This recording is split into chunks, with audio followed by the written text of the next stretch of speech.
It is winter. Year 2 is almost over, and we're doing okay. Bogush's little village is developing pretty well. Good morning, Bogush. A few more months. Good morning, Amelia. She is husband. She is looking forward to giving birth, apparently. How's our little kingdom doing? We are lacking some crafting materials. I don't know if I believe you. It's probably showing this. Now, this often happens when you set up a new thing. I put Mojmila or Moimila in the fisher hut at the end of last season, and I told her to fish for pike and do nothing else. And sometimes it gets in this no resources state. As soon as she starts working, that will change. I'm pretty sure. I think it's just a kind of a bug. What have we got to do? Winter is always sort of a time for preparing for other things and doing other things that you maybe don't have time for in the other seasons. Well, one thing is I did a little test. A viewer commented that, or asked me why I was using compost bins. You remember last episode in autumn, I filled up these compost bins with cabbages, and now I have a ton of rot, which we can make fertilizer out of. I'm probably not going to be able to carry it all. Nope. Actually, let's drop some of it. You can change your direction even when you can't move. You can change your direction by jumping. Good to know. If you want to drop something in a particular direction, you can do that by jumping and pushing in that direction. So, dropped enough rot that I can move very slowly because I'm very encumbered, overburdened, and we can make some fertilizer.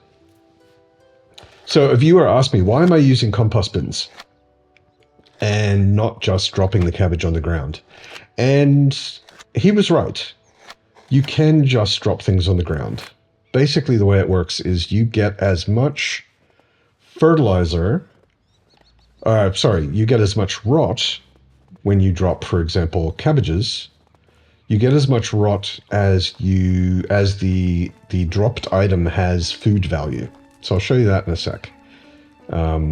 Just put this fertilizer where our people can get to it. Everything goes in the resource storage, unless you can eat it or drink it. One weird exception to that, not weird, it makes sense, but one exception to that is potions and potion ingredients. It will tell you, if you open up here, you can see when you go to anything, it shows you which storage it goes in. And if you go over to the food storage, that broadleaf plantain is a potion ingredient. So it says resource storage. Meat is only to be eaten. So it goes in the food storage. Potion is a useful thing. It's kind of a tool, even though you drink it, and it's resource storage. Rot is generated from food, and your villagers can actually eat it. It's not really a good idea, but it's generated from food, so it goes in the food storage. Everything tells you where it goes, no matter what it is. Even your coins say, put them in the resource storage. And that also means your villagers will put those things in those storages when they generate them, when they create them.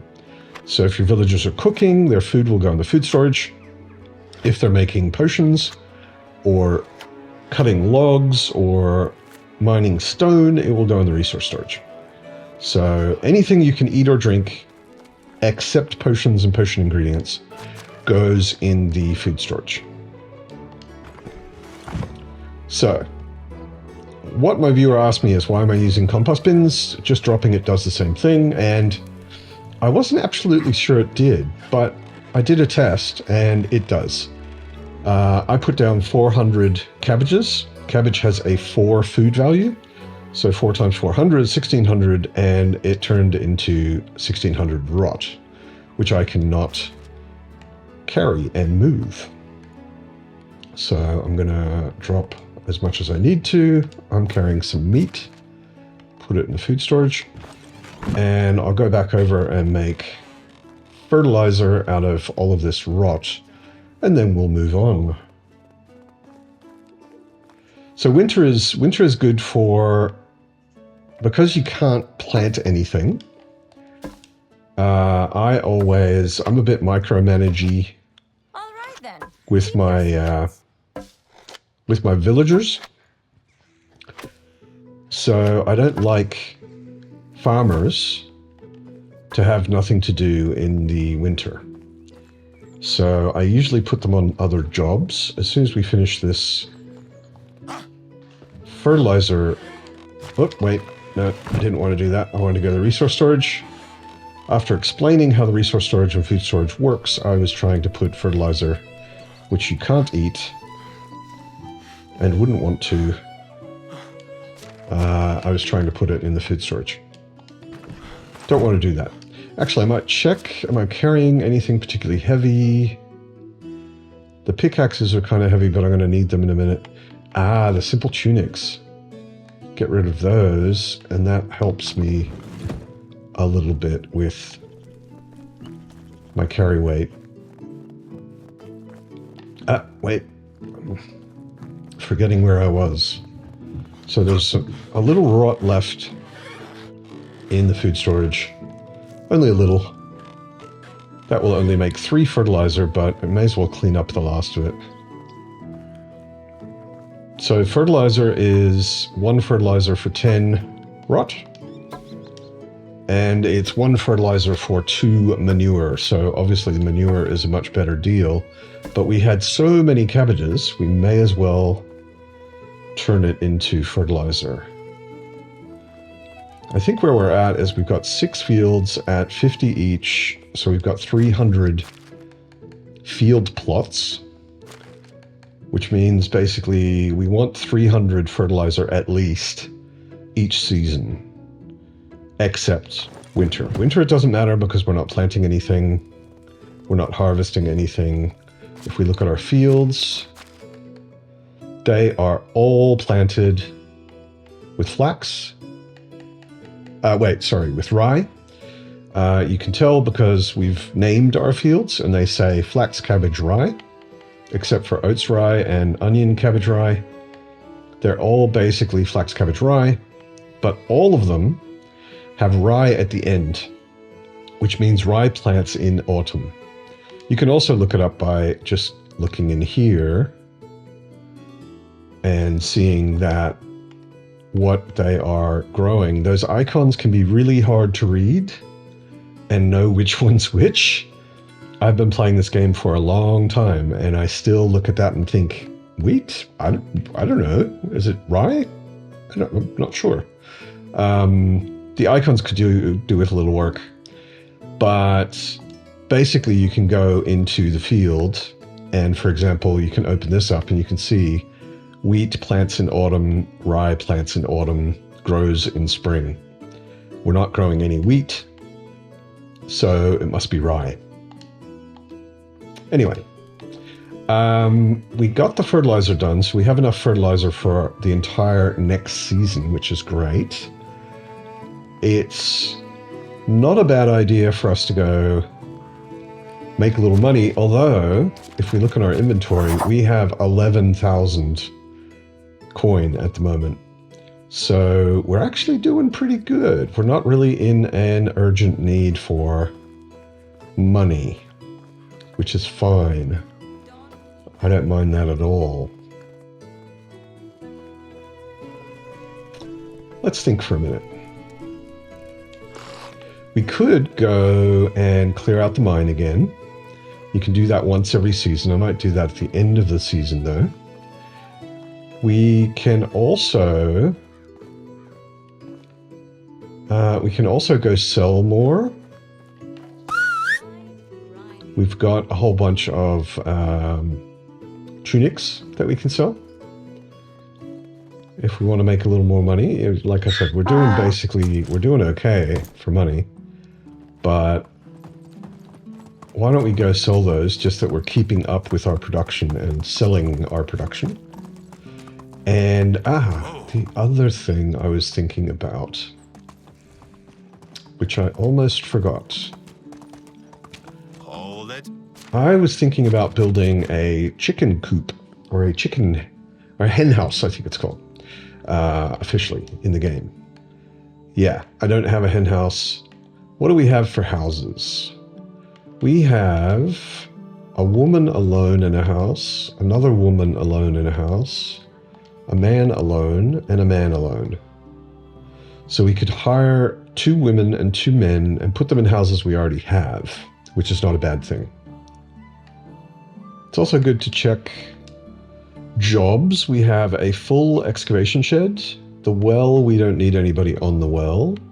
We have a woodshed that's not being used because we upgraded to a woodshed 2, which has 2 people in it. And we moved one from the woodshed, so we could probably destroy that woodshed or get a lot more people. We have someone in the fishing hut. We have 1 person in the hunting lodge. The barn, we have someone making fertilizer out of manure. Let's go through production really quickly. I think we maybe discussed this in a past episode, but it's sometimes confusing. So if we look here, she is working at 82% intensity, and that produces 24 manure a day. If we go over one to the right, it uses 48 manure. So now we can look at the pigsty, which is producing 53 manure a day.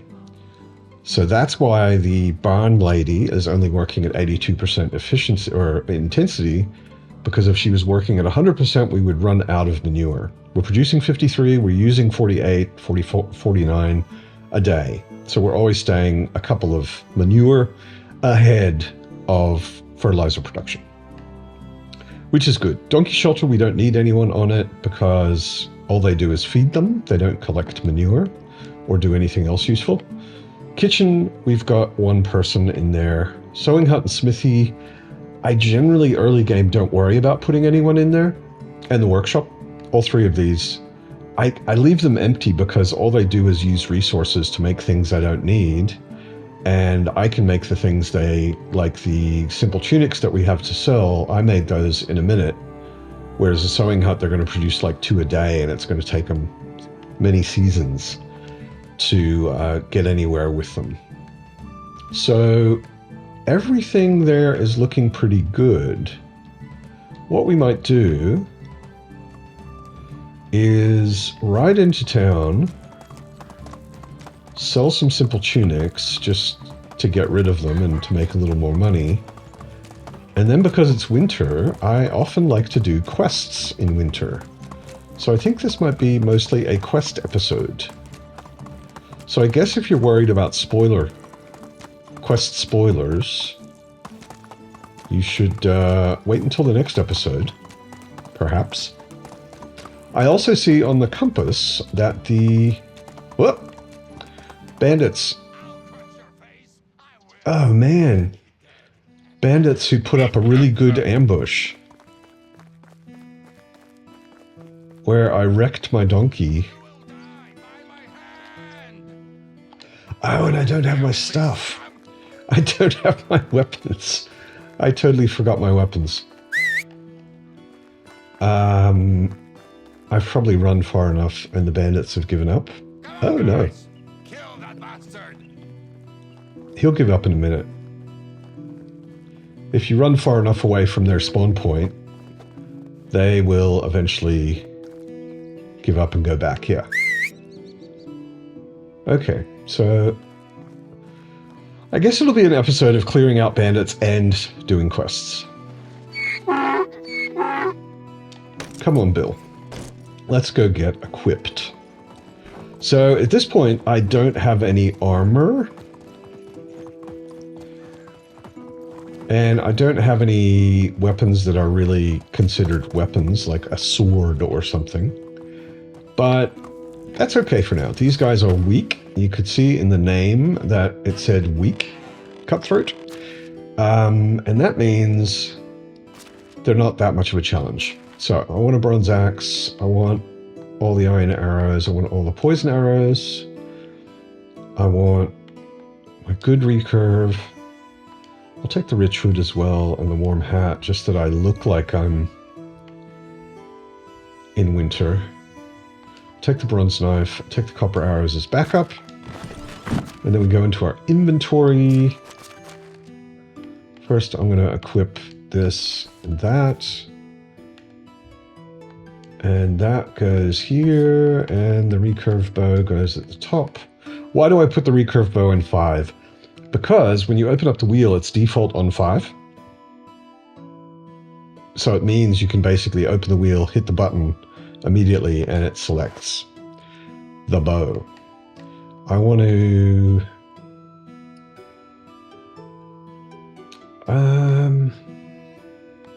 I do iron arrows. Iron arrows will usually one-shot a bandit, a weak bandit, if you get a headshot. So, let's leave Bill behind for now, because we're going to sneak up on these guys on foot.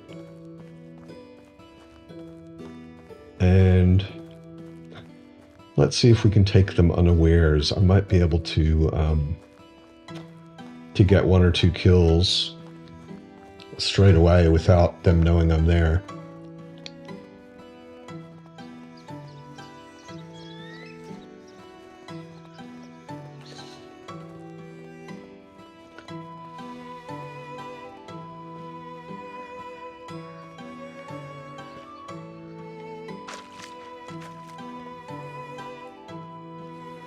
Now I could technically sneak by pushing down the right stick on console, but you move really, really slowly.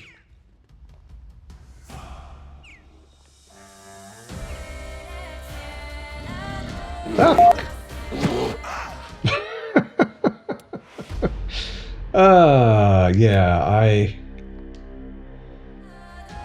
I forgot there was a bear over there. So let's go in our inventory, eat our broadleaf plantain, eat our potion of instant healing. Yeah, we're better now. Okay, so let's do this a different way.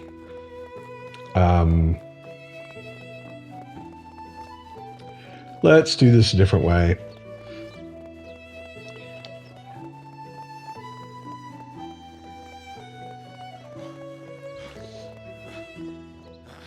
When the music changes like that, you're in trouble. And if you can't see where trouble is coming from, then you're really in trouble. So the music changed because the bear was coming, but the bear was behind me and I had no idea. My mistake. I was being silly. So somewhere up here are bandits. I think they're a bit further.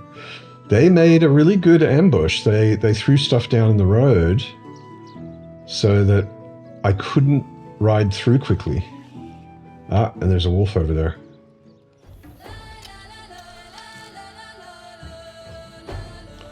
Okay, he changed his mind. He was too far away from his spawn, I guess. Okay, so I see the bandits.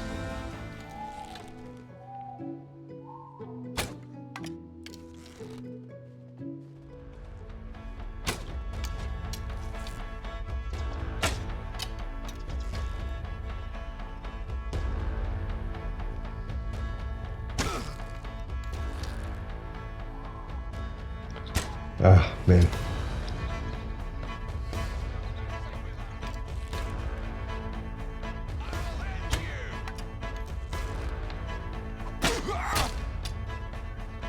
Okay. Take a potion of instant healing.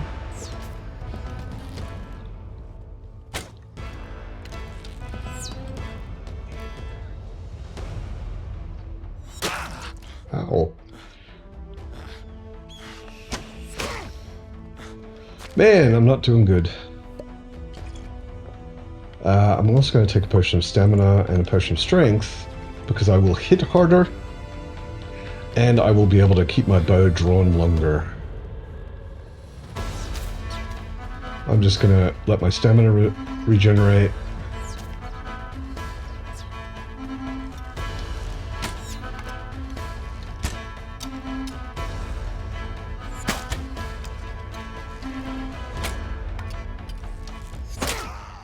Damn it. Not good. I'm really, maybe I should have some armor. So, let's do it again. Potion of instant healing, potion of stamina, potion of strength.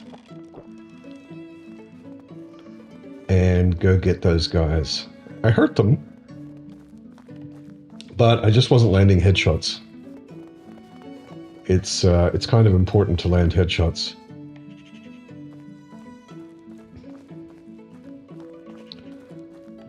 Who would have thought that getting to town would be so difficult?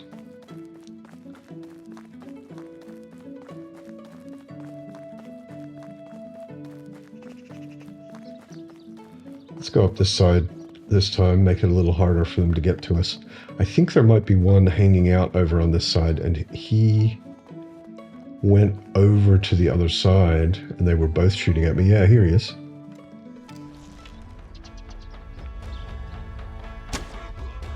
Killed him. He's a crossbowman. So I'm going to take his crossbow and his coin and his bolts, and then we're going to shoot at the other guy. Killed him. Okay. So I was really close to finished when they killed me. Keep the bow out just in case of a surprise wolf.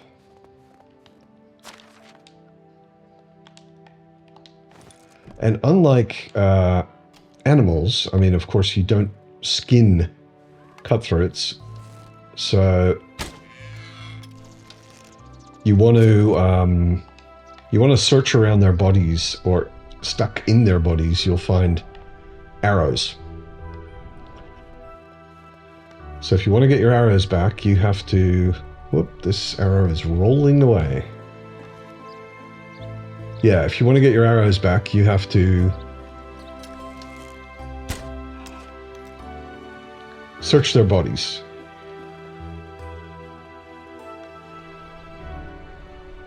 So here's a bronze arrow I just shot that stag with. Want to be careful around here because there are some wolves not too far away.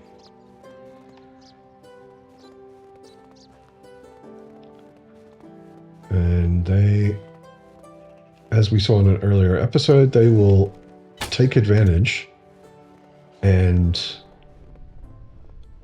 sneak up on you, like I think is happening now.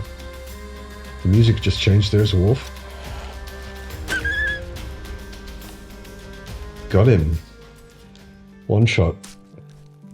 Yeah, if you hit a wolf in the head and you've got good enough arrows, you're gonna get a one shot. So let's go back in here and equip that iron arrow. I've only got one left. I'm probably going to find a bunch of iron arrows around this area though, because I was shooting a lot of them at the bandits. Where is that stag? Oh, there's another wolf.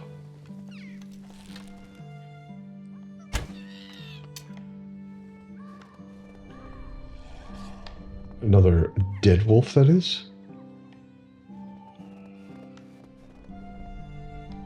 Oh, no, it was a lynx. Sorry, lynx, I didn't mean to kill you, actually.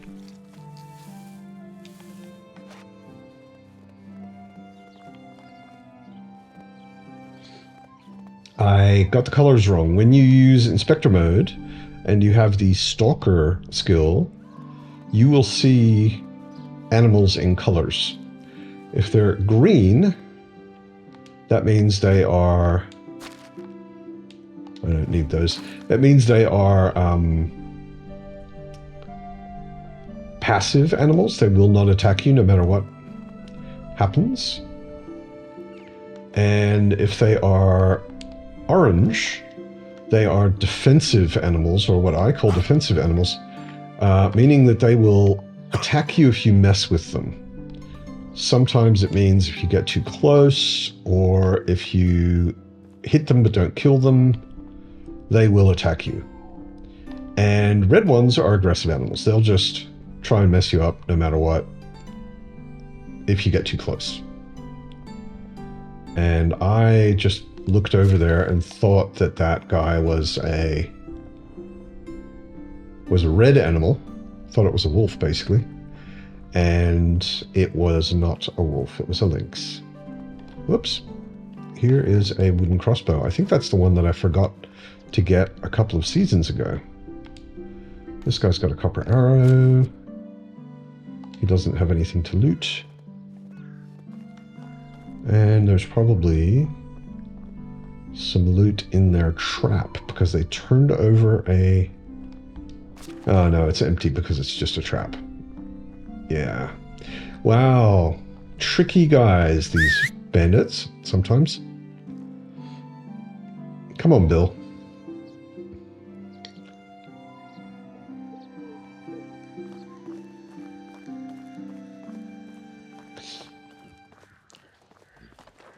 Bill is really taking his time.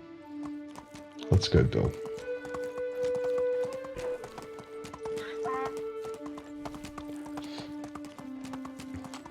So if I wanted to, I could make sure that bandits never spawn there again. I could just go up to that spot where they spawned, put down a little piece of road, or anything actually. I mean, you could build anything. It's just road costs nothing. Put down a little piece of road and that would block that spawn. They would never spawn there again. Same thing with the wolves. I could go over and find the wolf spawn and block it. I don't mind having a bit of a challenge every now and then. And that made for a fun little ambush. So I'm not going to block that. But they may not spawn for a long time. But we'll see. We'll just let them spawn as they spawn. Don't want it to be a totally boring game. So here's the resource storage we built last episode. Magically connected to all of the other resource storages.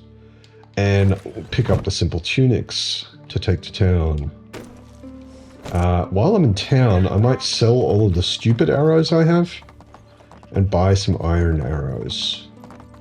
I can't make iron arrows yet, but they are worth buying at the beginning, at least for me. I think they are.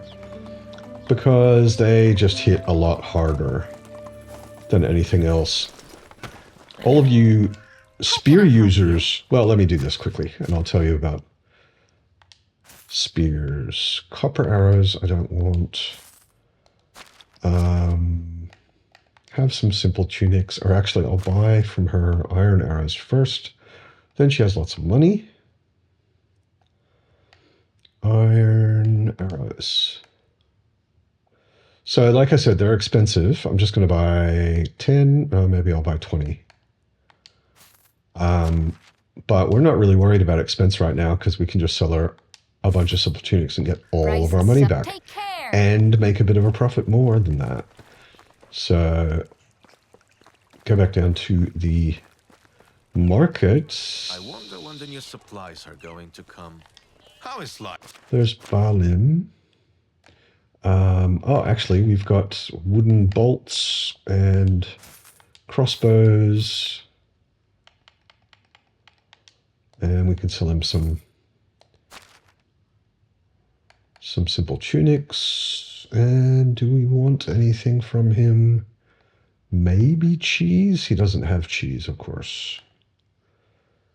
Nope. Only the... See you soon. So... How can I... let me finish selling all of the simple tunics I can. Postamir, how's your business going? Not as good as I would have expected. Maybe it wasn't such a brilliant idea after all. Maybe I should stop having any ideas. Wow, he's really down on himself, this Posnamir. Don't lose your spirit. The idea didn't work out, but who knows? Maybe the next one will be a great success. Do you think so? I'm sure of it. Thank you very much for believing in me. We all need someone to believe in us. It's so wholesome. So I got some Dynasty reputation because I finished his quest. And we can keep selling. So, simple tunics. And the simple tunics are gone, and we have almost 17,000 coin. So what I was going to say about spears and bows and so on is, if I go into my inventory, just make sure I re-equip the iron arrows. So, bows have a damage. The recurved bow has 30 piercing damage. You can see down the bottom. The longbow, I think, has 35, but it's pretty slow. And the normal bow has 20 or 25. But depending on what kind of arrows you're using, it gets added. So the recurve bow is 30. The iron arrows are 55. So they do together 85 damage. If they were poisoned iron arrows, they would do even a bit more.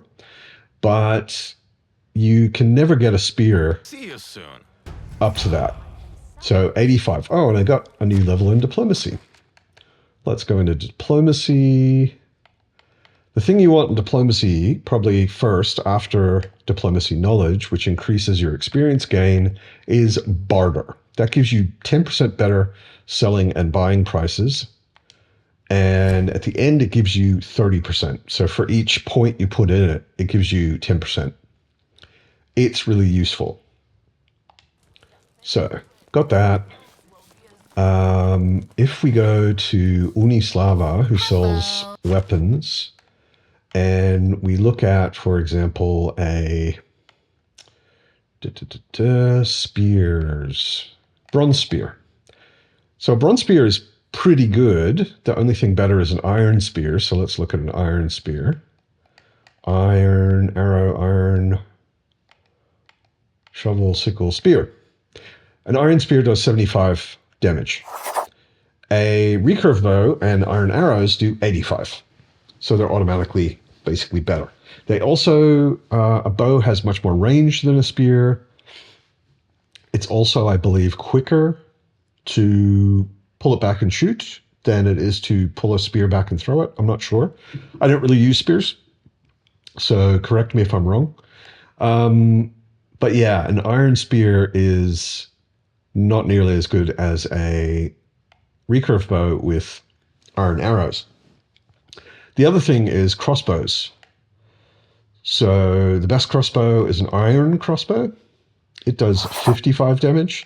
An iron bolt does 75. So 100 and, what is that, 130?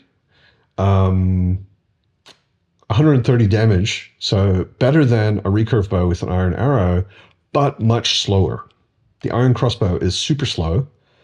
If you get a headshot, you'll one-shot almost anything. But if you don't get the headshot, you will probably not have time to shoot it a second time. It does have more range, so maybe you'll get a second shot off. This is a bit controversial. People argue about using the iron crossbow or using the recurve bow. I like the recurve bow just because it's quick. That's the main thing I like it for. It is freezing. I am curious. I guess I should have checked before I left town, but you can check in management, in buildings, in storages. You can check your resource storage from anywhere. It's a good thing to know that I didn't know for a long time. So I'm planning on planting an orchard, and I want cherry and plum because they make the best and most useful juices and wines. Cherry seedlings I've got 11. Plum seedlings, whoops. Plum seedlings, I've also got 11. So while I've got so much money, and it's a new season, I'm going to check if my man, Markoslav, has more seedlings. He has 9 cherry, and he has 7 plums. So I'm going to buy 7 of each. I like to keep them the same. I'm going to build a symmetrical, so to speak, orchard. Can I see Also, let's see in our resource storage. Actually, in my case, because I like to keep the seeds in the farm shed, if I want to check seeds, I check the farm shed. So the farm shed has beetroot seeds, which I don't really need, lots of cabbage, a fair bit of flax, but next season is spring. We're going to plant flax, and we have 300 plots in our fields. Not all of them are flax. We can check that as well. So 50, 100, 150, 200. Yeah, okay. So spring is oats and onions. Let's go back to our farm shed seeds. We don't have any oats or onions. We need 50 of each. Okay. Let's just check to make sure. We don't have oats or onions stored in here. No. you soon? So let's buy some Hail, oats and friend. onions.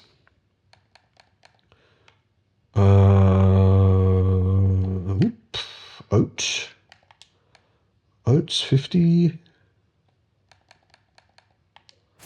Onions 50.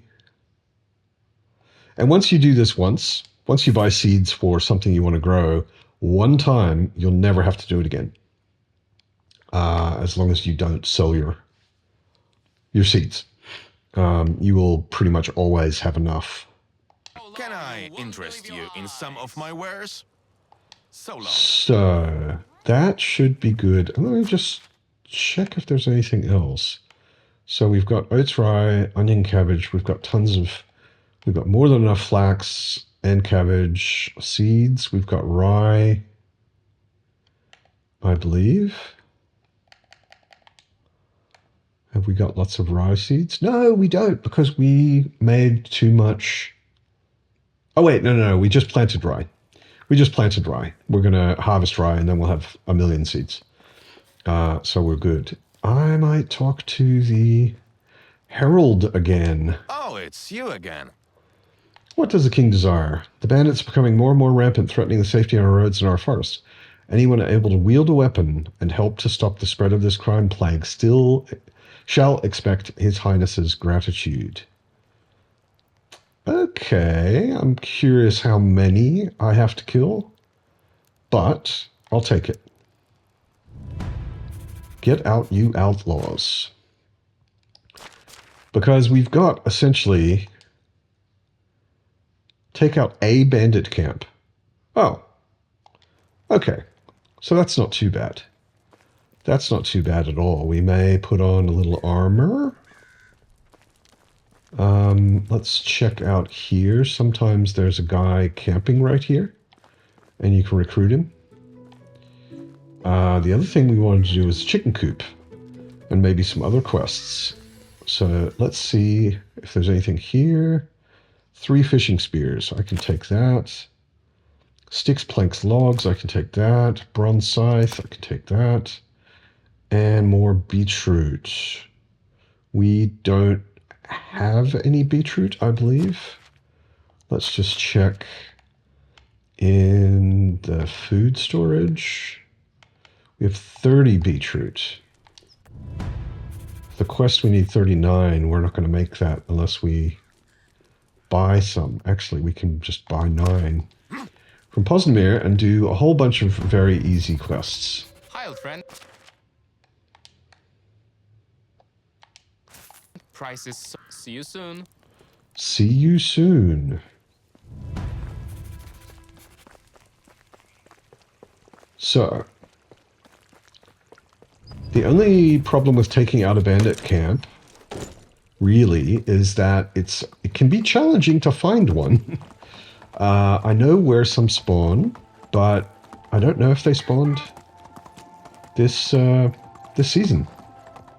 We'll see. And we need to eat and drink. So let's get back to town. I'll meet you there. So here we are back in town. Bogush is dying of thirst and is also very hungry. So we're gonna... What about a horse that could climb on roofs? Cute little Witcher reference. Rabbit trap, bird trap. Always check the traps. And put them back when they break. There is, by the way, a skill you can get in the hunting tree that allows you to build more traps. To start with, you can only build one rabbit trap and one bird trap. But if you want lots of passive hunting experience, you can build more.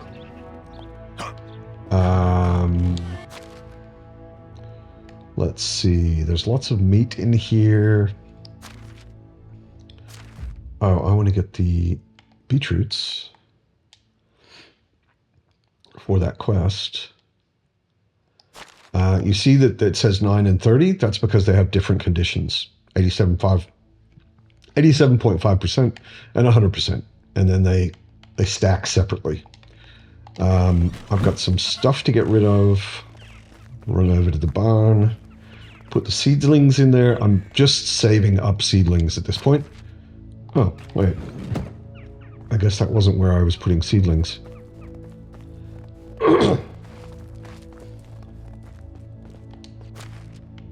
Yeah, no, the cherry seedlings, and I actually do like to put those in the hops and pear and plum.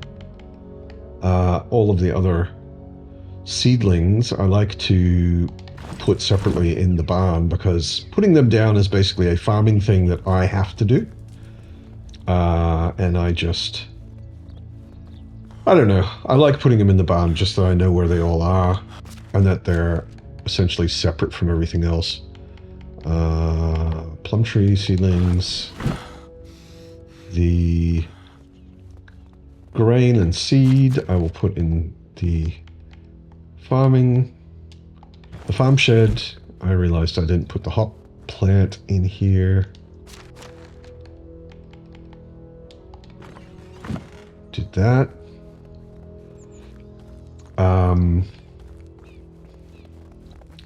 Got a few other things I can get rid of. This is not medieval dynasty, it is medieval inventory management. And I've got some meat, and I don't have anything else to get rid of, do I? Not really. Good. So I'm going to run up to the hunter's hut quickly and make some dried meat. Just because it lasts longer, I like carrying it around as food for Bogush.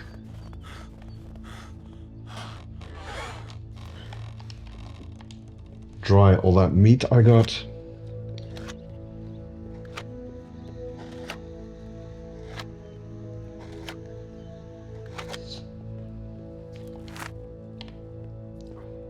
So, lots of dried meat. Tomorrow, I will make a little armor and maybe make an axe, a weapon axe, not a wood axe, or a sword. Speaking of food, Bogush is hungry, that's why I made that food. Eat that, and see you tomorrow. Good night, Bogush.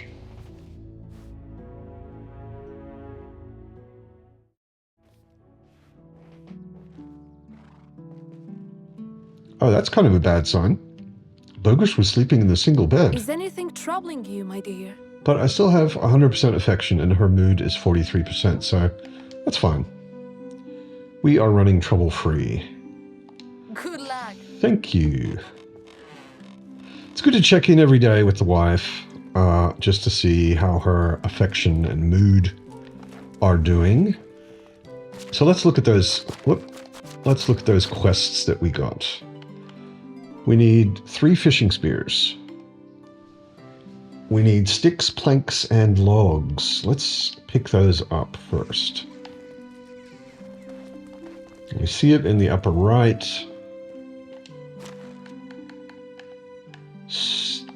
We need 23 sticks, 2 planks, 2 logs. 6 logs. 23 sticks. 2 planks. 6 logs. Got those. Just to keep track of it, I'm going to put all the quest stuff. Oh, Bill is still carrying a bunch of stuff. I'm going to put all the quest stuff in Bill's inventory, in the saddlebags. And we'll unload him. He's carrying iron ore and stone still. I guess that was from our mine visit in Skalki. If you don't know, if you didn't watch the previous episode, there is a mine in Skalki that you can loot or mine out with a pickaxe really early in the game and get a bunch of good metals and things very, very early. I'm going to drop a couple of tools that I don't need right now in my box. So I don't need... Oh, no, I do need the bronze knife. I don't need the bronze pickaxes. Or the wooden hammer, or the stone pickaxe. Just to lighten my load a little bit. If you look at the load, whenever I'm trying to get as light as I can, I try to get around 20 kilos. Getting around 20 kilos is probably as good as it's going to get most of the time. So we've got this quest done. We've got to make fishing spears and a bronze scythe, and we've got the beetroot baron done. So let's get the fishing spears and the bronze scythe finished. That's easy. Down at the smithy.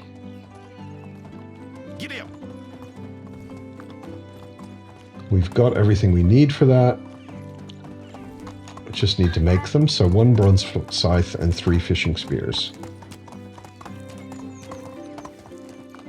Let's check. I forget exactly what we need for fishing spears. I know it's wood and stones. 2 stones, 2 logs, and 1 linen thread. I'm not sure about the linen thread, to be honest.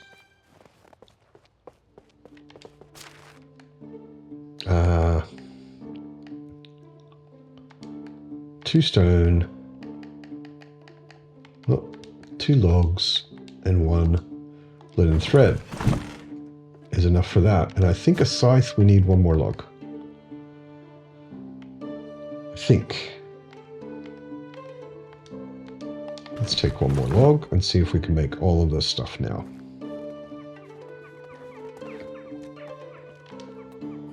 So, stone tools. This makes...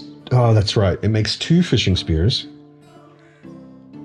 So I need 2 more logs, 2 more stones, and 1 more linen thread.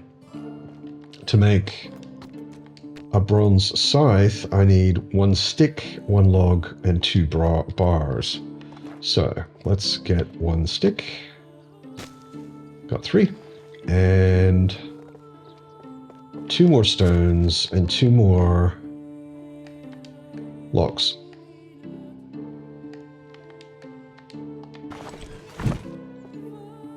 So some of these things you have to watch out for the name. Some of these things, tools, stone tools, fishing spear. It says 2 times fishing spear. So you can only make 2, you can't make 1. And to make 2 you need 2 stone, 2 logs, 1 linen thread. Oh, I didn't get another linen thread. Yeah.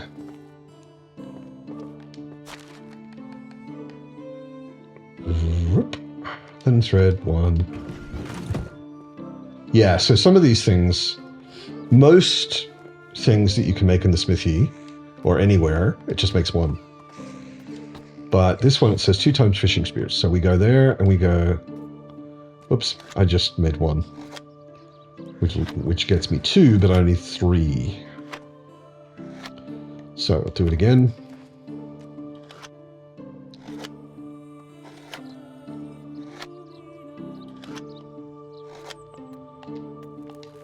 Done. And I think I need 2 bronze bars for a bronze scythe. Bronze tools, bronze scythe, 2 bars, yep.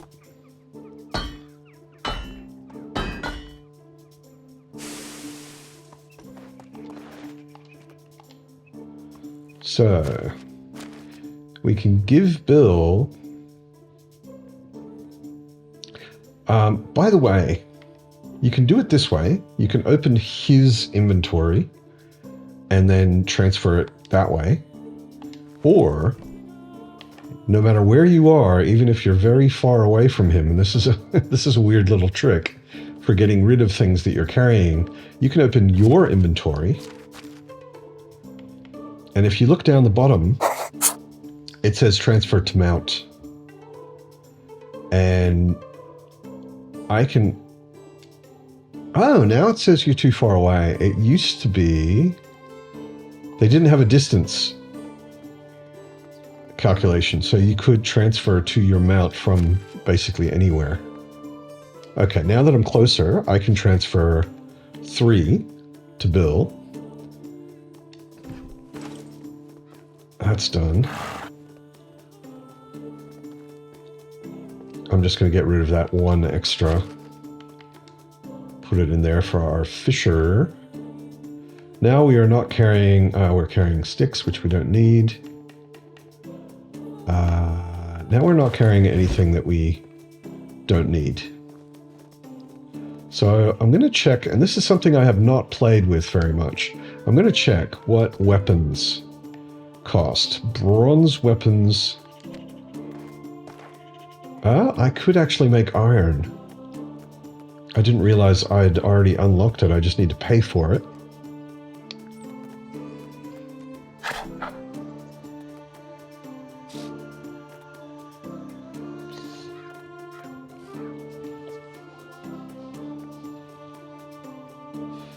Iron bars too. So, one of the things I didn't do, I'm getting myself distracted again, but one of the things I didn't do earlier, which I like to do, is create, let's go 16, 24. Why 24? Because I'm going to make barrels, and it costs 8 to make a barrel. So, go here, containers, we go to barrels, I need to unlock it, and then you can put down barrels. Barrels are not just decoration, they are also containers.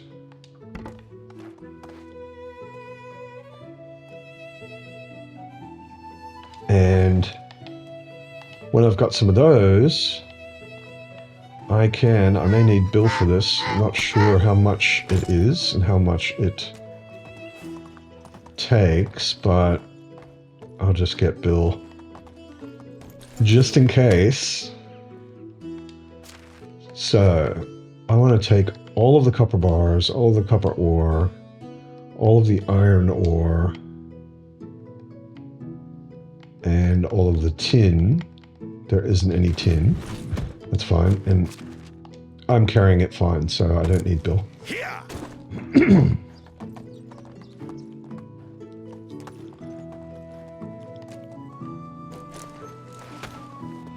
And especially with the smithy, I like to put the extra copper in these barrels. Actually, that copper ore I can make into bars. And I do the same with iron, just to keep them clear and separate. Mostly, I make stuff out of bronze. For me, I make stuff out of iron. And when we get a bit further and we unlock the mine building, we can build that over our mine, which will put first of all, it makes the cave much bigger. The tunnels actually expand. And I put the iron over here. Iron. I'll put the extra ore in there as well. Put this copper in there. And there was some copper over here. Apparently we have a lot of tin. We have a lot of copper. You always have a lot of copper. That's totally normal.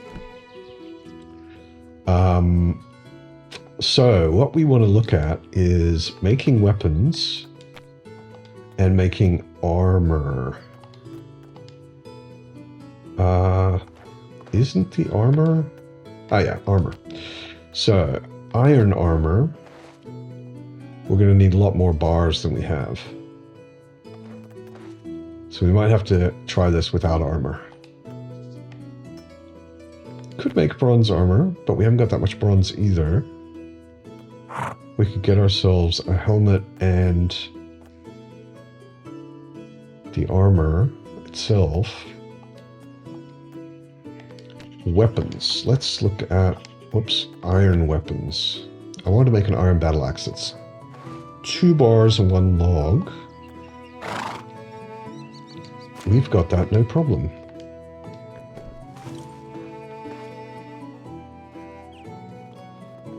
I've got some icons in the top left. So one is that the excavation shed are missing tools, so they need bronze pickaxes. Let's just get a bunch of logs and sticks and all the stuff. Get 20 sticks. I always forget what is necessary to make certain things. Oh, and I want leather for the armor. Let's see what we can make.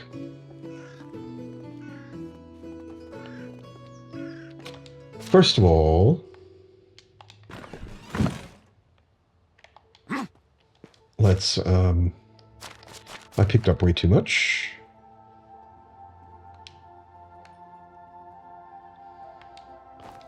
Let's drop the excess.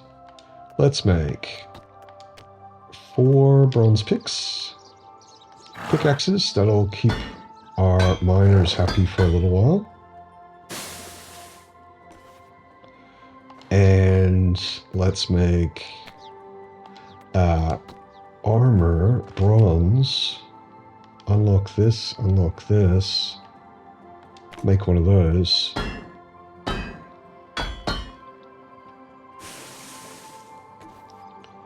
And make one of those.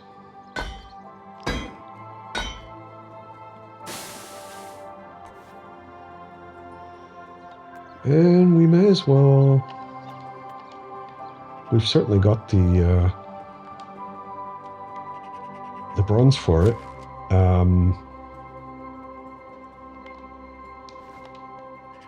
Drop the iron bars. And bronze, unlock this. And craft ourselves some iron, bronze armor legs. So, get rid of the extra bronze. Pick up the iron, put it where it belongs, in the barrel. Put all of this stuff back.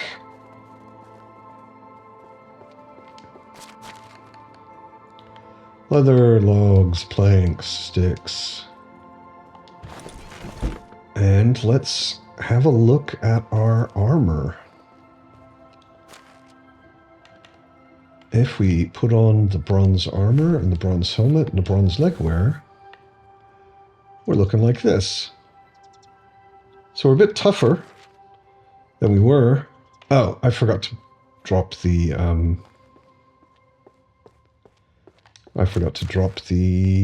bronze pickaxes for my people.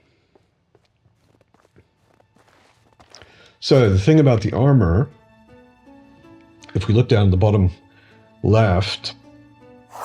It's got some damage resistances. So anybody coming at us with a knife or a sword or an axe shouldn't be a problem. The bludgeoning damage, someone coming at us with a mace, could be a problem. And arrows, it doesn't really help us very much. And it's got bad heat protection and good cold protection. So you don't want to wear it in summer for very long. Yeah. But it looks kind of cool. And it's heavy. It's quite heavy. Something to keep in mind. So, Bill, we keep getting food icons, and I'm wondering what's up with that. We should have, let's go up and check it. We should have, we've got a fisher woman down by the lake, and she should be producing a lot of fish. So we don't have any reason to have any food problems, but I think so far she's just catching fish. She's not making anything out of them. We've also got lots of meat and tons of cabbage. So we just need to tell the kitchen to make potage. They are making potage, they're just not doing it quite quick enough, I guess. Cabbage potage, meat, wooden balls. Yeah, they're not doing it super quick.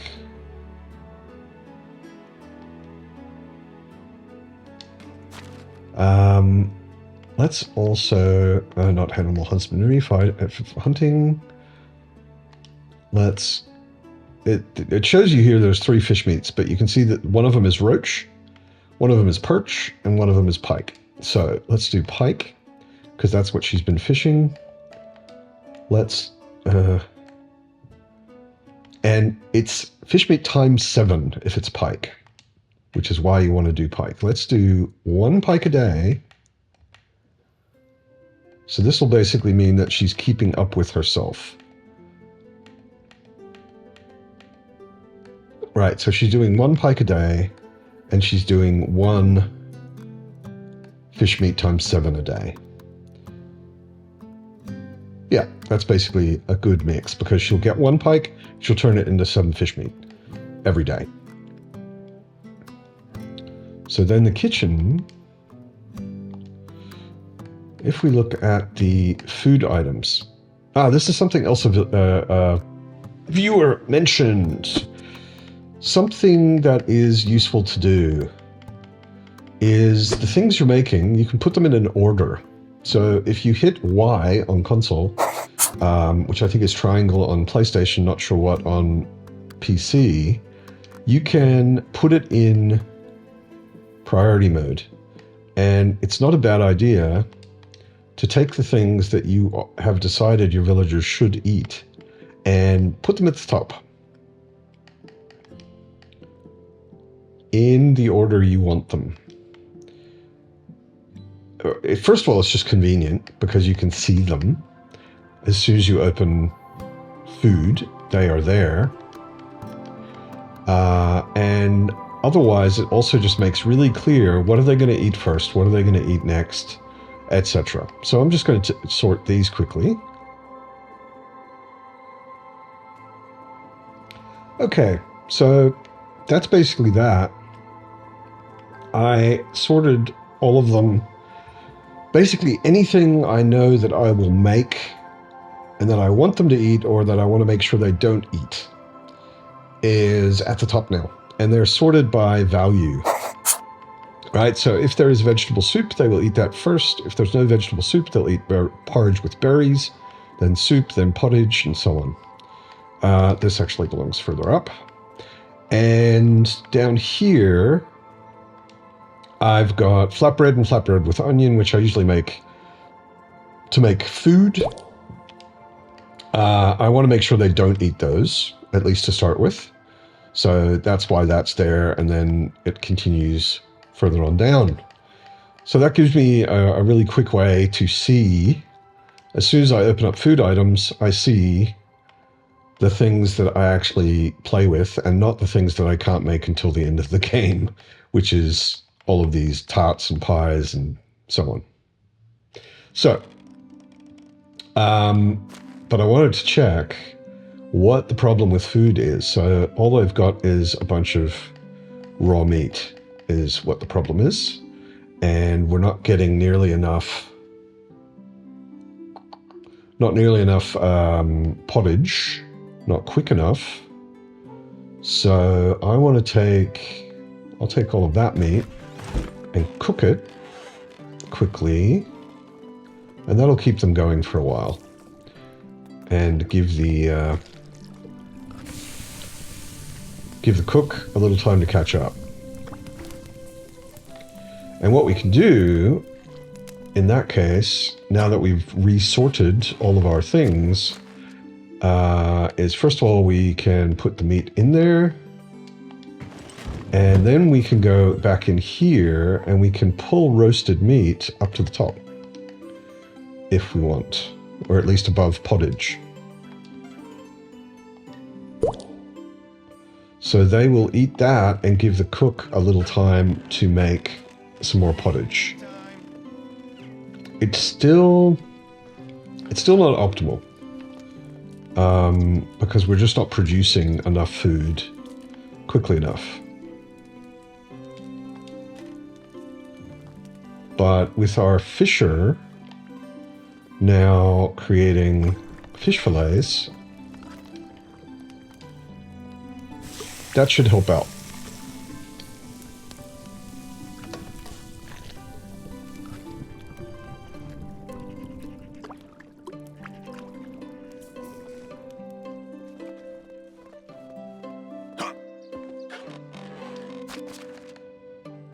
So, roasted meat.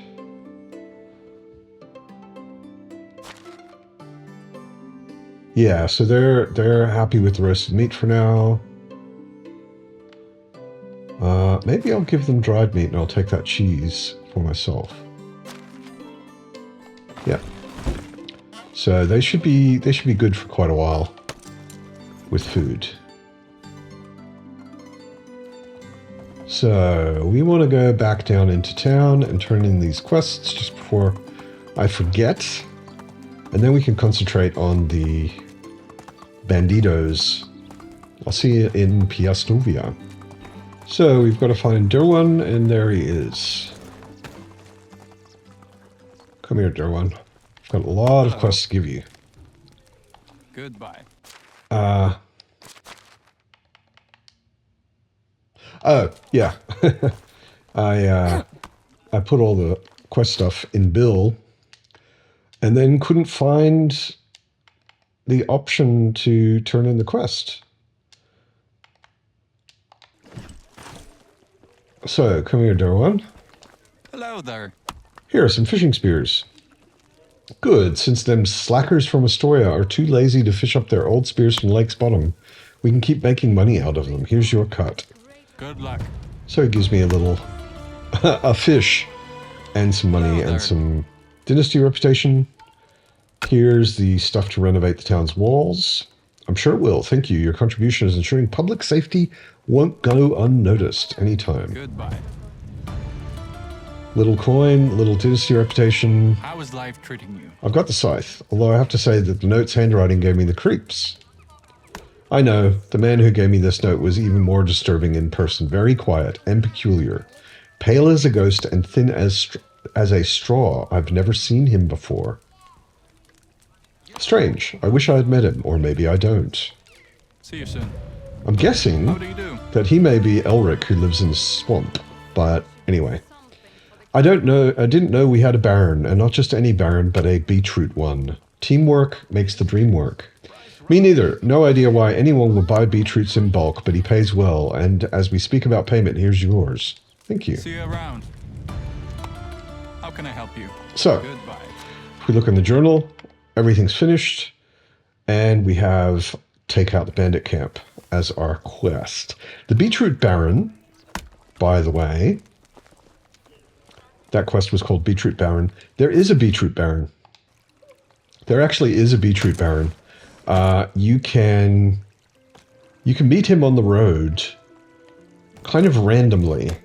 I'm wondering if that quest may be a hint that he has actually spawned this season. So let me, just in case, Hello there. buy some beetroot. Best good. Good luck. Because I think you actually get an achievement for selling beetroot to the Beetroot Baron. Because it's so rare. Like, I've met him before, but I didn't have beetroot. And I never went back. So, we want to clear a bandit camp. First of all, I remembered I have... Huh. Didn't I make a bronze battle axe? Tell me in the comments if you also remember I made a bronze battle axe. I thought I made a bronze battle axe. Let's go back to Bogush's village, Bogush town, and make a bronze battle axe. Actually, it was an iron battle axe we wanted to make, and I definitely didn't. I guess I forgot it. I'm just getting the materials for it. And yeah. And we'll make that and go hunting bandits.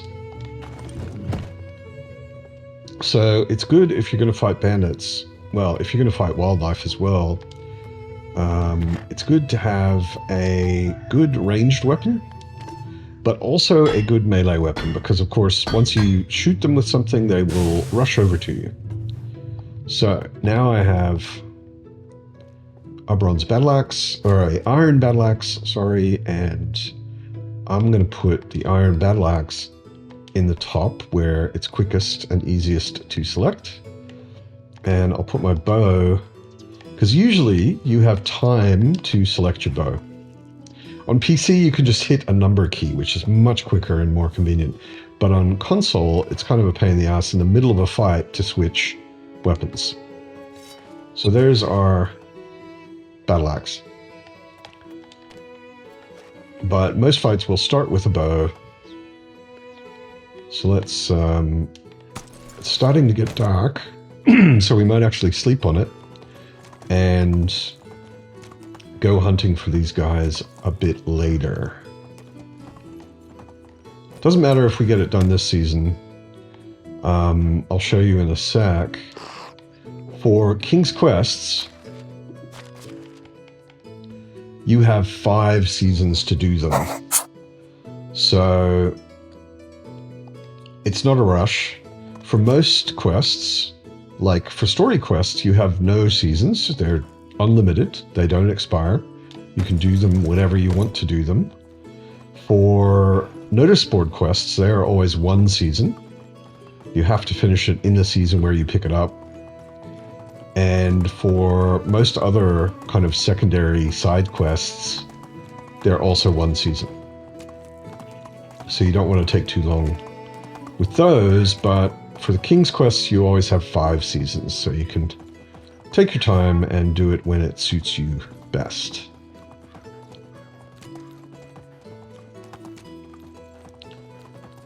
So next season, I keep saying it, but that's because I mean it.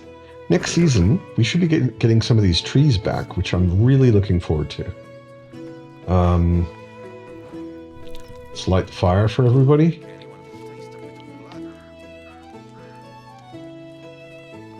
Have we got any flour left? No. We did everything. Baked all the flour, making flatbread. So over here, we've got 18 cherry trees and 18 plum seedlings. That's not a bad start on an orchard. Just need to think about where to put it. I was actually thinking along this road, maybe. So if we're lucky, we'll also meet the Beetroot Baron, which would be very, very cool. So I think... I'm not sure, but I think... Let me just test this. Orchards, you can put down, just like fields, but they are bigger squares. So here's the corner of our field. 1, 2, 3, 4. And let's see about putting an orchard down over here. The length, I believe the maximum length is 9. No, it's 8. So maybe we actually put it out to the length of our field and go out this way and make it 3. Can we get 4? So that's 20. Let's do that.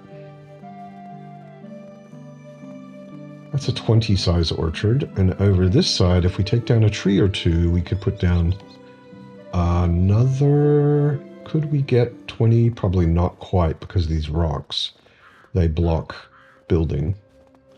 But maybe close. So let's... Orchards are a bit different than fields. Haven't got any farming tools. Let's see if we do over here. Oh, traps. Always check the traps, rearm them. Get the birds, gets us a little meat, keeps our villagers fed a little longer. Yeah, we don't have any farming tools. I'm going to take these and put them... Those are farming tools, but we don't have any other farming tools. Huh. What we need is bags. We'll take all of this linen fabric, all of this thread, and some of this leather. And make some bags over at the sewing hut. So there's simple bags, which are just made with leather, and you can make them without a building. And there are bags, which are here. I'll unlock that for 50. They take 2 leather and 1 linen fabric. So I'm going to make all the linen fabric, and then I'll make all the bags I can. They're also not bad to sell if you've got a lot of surplus leather, especially. But I prefer something like Simple Tunic because they just sell for more and don't use leather. So, bags, make 6.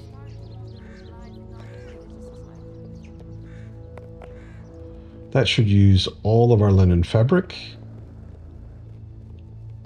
And we get 6 bags. I'll leave a little extra leather over here. Also some fur. There are, not feathers. Leather. Yeah. There are also some recipes that use fur. So I sometimes leave some fur over at the sewing hut just for making those things. And let's go over to the mining area, to the smithy, and make a few more bronze tools for our farmers. They have 1 scythe. If we're going to have multiple farmers harvesting, we might need multiple scythes. And we also want bronze hoes. So... let's see again what they need. So a hoe is 2 bronze bars. A scythe is 2 bronze bars, sticks and logs, and a hoe is 1 bronze bar and logs. So let's get sticks and logs. Oh. Sticks and logs. Let's see if we can take 20. Makes us a little slow, especially wearing bronze armor. Could take it off, but just for this, it's not worth it.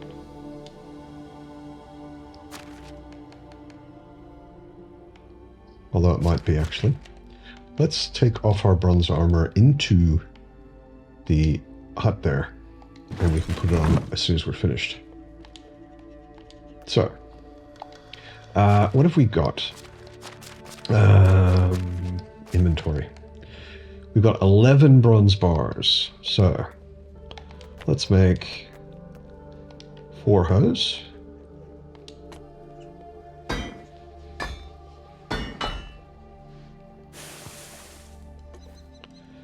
And 3 scythes. Or maybe just make 2 scythes. We don't need all that many.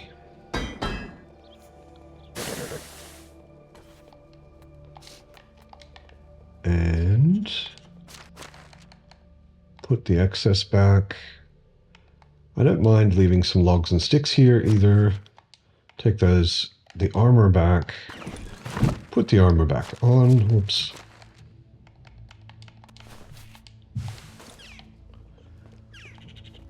And I think it's bedtime. Onward! But before we go to bed, we need to remember to put those tools. Onward! Could put them in the resource storage because everybody can get to tools in the resource storage. But farming tools specifically, I like to put in the farm shed. Mostly so that I can find them and do some harvesting or hoeing or whatever myself. And that was actually kind of what we wanted to do, is get the orchard more or less started. So, bronze hoes, bags, stone sickles, and bronze scythes. And I'm going to take one of these hoes and one of these bags. So, but I might do it tomorrow. It's getting a bit dark. Let's go to bed and get this orchard planted tomorrow.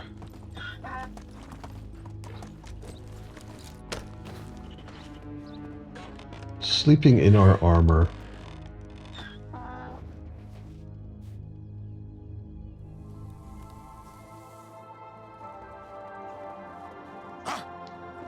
Good morning, Bogush.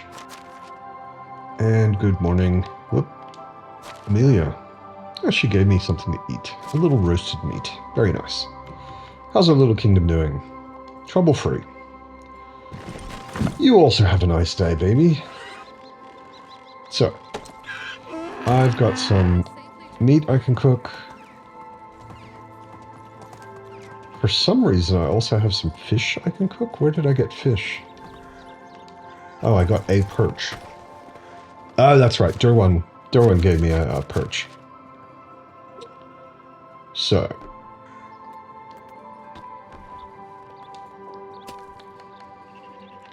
Put feather... Whoop, no, I don't want to put feathers in the food storage. I want to put roasted fish meat and roasted meat in the food storage. And now, let's get that orchard. I don't need to be wearing armor to do this, of course, but do it anyway. So we want to make sure that we have our bronze hoe in our wheel so that we can take it out and grub these up. These are really big blocks and they've got spaces between them. For orchards, it's a bit different than fields, and you have to do everything. You have to grub them up. You have to plant them. But once they're planted, you can basically forget about them, and your people, your villagers, will harvest the fruit when it's summer. All of the fruit trees, I believe, well, all of the trees that you can plant are fruit trees, and all of the fruit trees grow until summer when there's fruit. However, when you first plant all of these, you have to wait for 2 years. You don't get fruit immediately. I think it's 2 years for all of them. Correct me if you know differently. How big was that? Go to management. Now that you've planted an orchard, you can see it. And it's 4 by 5. It's 20. So we want 10 cherry trees. And we want 10 plum. We're going to plant them in a checkerboard pattern. Just to be fancy about it. So to do that, you have to have a bag. You open your wheel, pull your bag out, left trigger, and you can choose either field or orchard. And then you can choose which kind of tree you want to plant. So I want cherry to start with, and I'm going to go like this. Go over, skip one. Go to the next row. I'm hungry. Skip one. Go to the next row, skip one, and so on.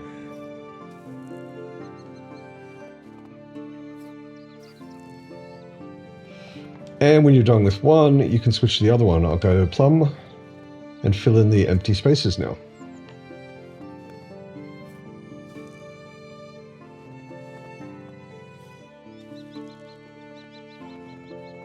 And there we are. We have a planted orchard with 10 cherry trees and 10 plum trees in a checkerboard pattern. The checkerboard pattern doesn't really make that much of a difference, to be honest. They don't look that different, but in spring the cherry trees are a little bit pink and the plum trees are a little bit purple. Maybe it's nice. Bogus is hungry. Some cheese. Always good. And let's get rid of this bag. Do we have anything else that we need to dump? No. So, we were curious about some banditos, weren't we? So I know that there is a spawn, at least, up this road. Let's ride up here carefully and see what we see.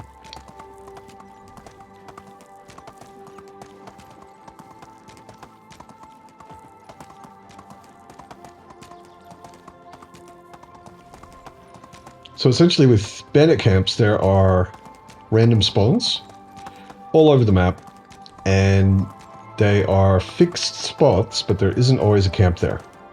There may be a camp there, and it's basically a random spawn at the beginning of each season.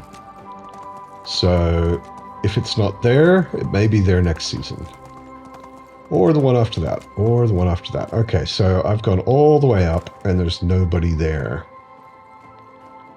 So we're going to have to hunt around a little bit for a bandit camp. I know of another spot. You can download maps. I'll put one up on the screen of where these camps can be.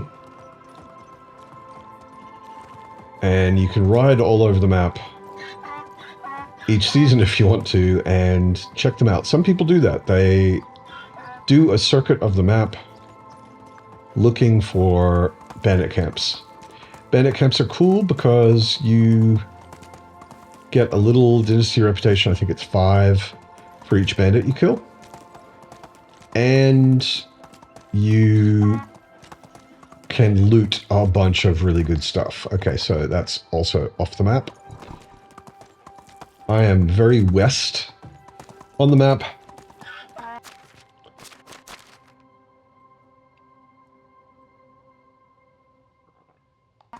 So it's not hard to go off the map just by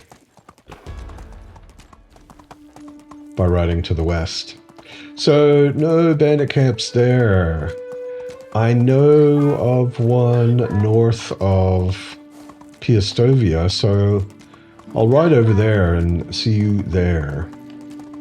So, from here, if we take the right fork and just keep going north, I know that there is a spawn up there. I don't know if bandits are actually there right now. We will see. If you want a guaranteed bandit camp, go all the way up to this spot. This red box, I immediately had to check it out because I was like, okay, there's a red box there. It must mean something, and it's not a town because it doesn't have a name. Just like in the swamp, I went and explored that. So if you go all the way up here, there is a bandit camp. I do not recommend that you go anywhere near that bandit camp until you know what you're doing. It is the only permanent bandit camp on the map. It is a really quite a serious challenge. You need good weapons and good armor and a good idea of how combat in this game works, and then it might be worth taking on. I'm just going to check out this. It's just cabbages, but there's also a wine, which sells for good money. Keep going. It's not like we don't have enough cabbages already, but the wine is worth a bit of money, and cabbages are food needed to make pottage, which we are making at the moment, so why not? So there's an abandoned building up here. At some point, bandits do spawn in these abandoned buildings. I don't know if that counts as a bandit camp for the purposes of this quest, but we can ride over near it and see if anybody aggroes. I believe we already cleared this out. I believe we did. Let's have a quick look.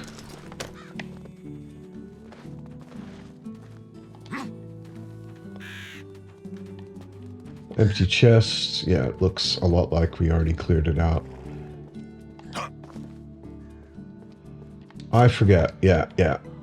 We definitely already emptied this. It's fine. Let's get back on Bill and keep going. So where we are right now is here. We're going to ride up to the north. We're not going to go all the way up to this spot, because that's a bit too dangerous for me right now. I'm not ready. So if we get to this fork, oops, there we go. Get to this fork and we take the left fork. I know that down the end of this road there is sometimes a bandit camp, not the big one. There's only one permanent bandit camp on the entire map, and that's the one I showed you up there, up the top, that has a red box. All other bandit camps are random spawns, but they spawn in fixed areas, but it's random if they spawn or not. Up there is a building. Sometimes bandits spawn in that building as well.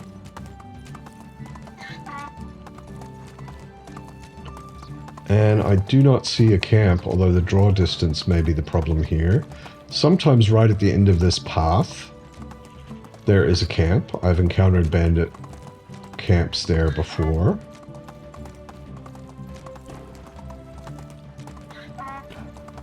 Nope. Looks like there's nobody this time.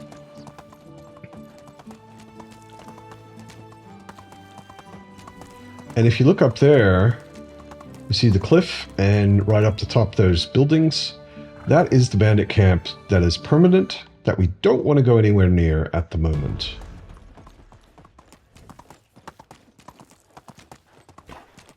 Because there are way too many of them, and they are very well equipped and tough. So we're gonna go back up here, and then we're gonna take the right fork, because there is that building up there. I don't know if we've been there. I don't think we've been there and looted it. Maybe we have. But that one has some loot in it, which is good, and can also have bandits in it. Like I said, I'm not sure if that counts as a bandit camp exactly for the purpose of this. Since the autumn update, bandit camps are a bit different. They, some of them still spawn as little camps of bandits sitting around a fire, but there are also much more serious looking ones that have wooden palisades and wooden spikes in the ground and all that sort of stuff. So sometimes I've seen bandits spawn over here. Doesn't look like there are any here. I have a hard time remembering where I've already looted because I have a number of saves going. So I obviously haven't been here. I have been here on another save. So if you come up here and there are no bandits, there are a bunch of things that you can loot. There's a small bundle stuck in the wall. Don't need a stone knife. I'll take a stone knife just so it says it's empty. I can give that to my farmers, or my hunters rather, and always look around really closely. There can be knives stuck in the wall, and there can be pouches hidden in shelves or on window sills or in holes like that. And then what you can do is you can come down here, and there's a barrel which has dried figs, which sell for a lot of money, or you can give them to someone as a gift. Okay.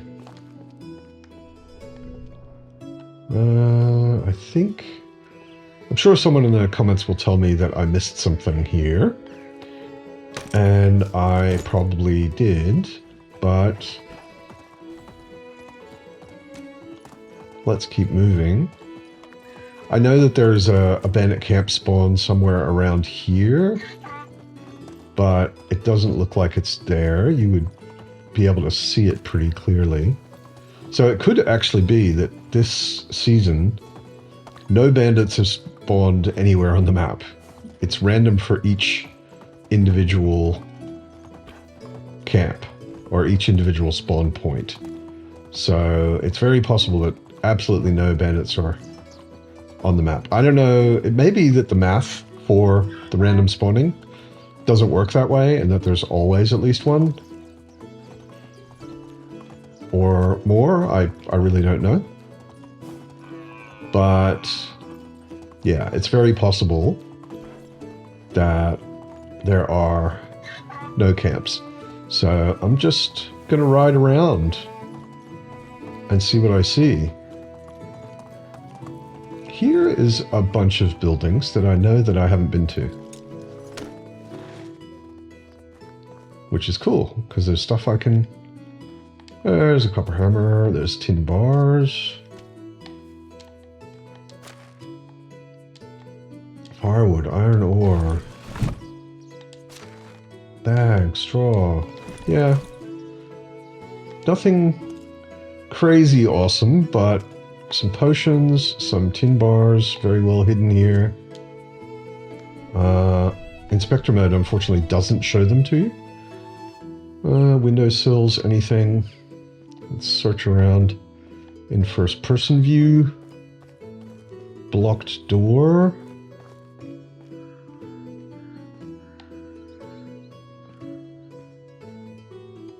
So this little house looks like it has nothing in it, which feels really unlikely to me. Makes me want to have a much closer look around. Things in barrels. No, I guess that little house really is empty. This little bit is empty as well. Stables. Coin, oats, straw.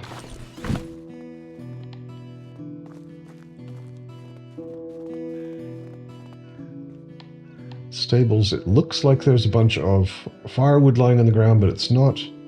There is a bronze axe.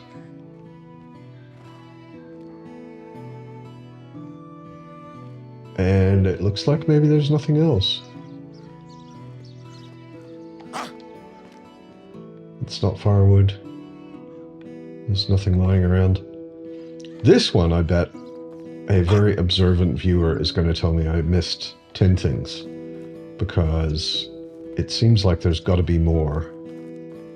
But I'm not seeing it.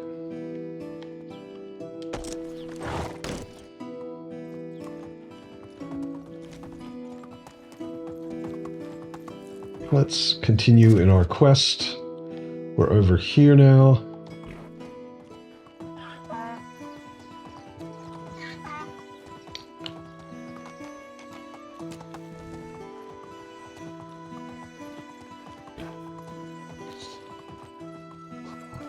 I see some wolves. Let's have some fun.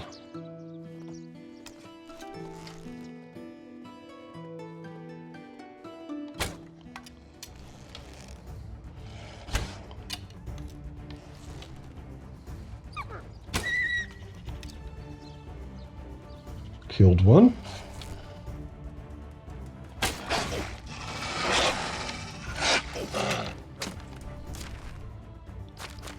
Let's take some healing. Oops. Hit my donkey accidentally. Sorry, Bill.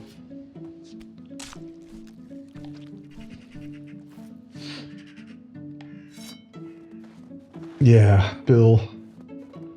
Long-suffering pony. I know he's not a pony. He's a donkey, but you know what I mean. I think I saw 3 wolves. I'm pretty sure I saw 3 wolves.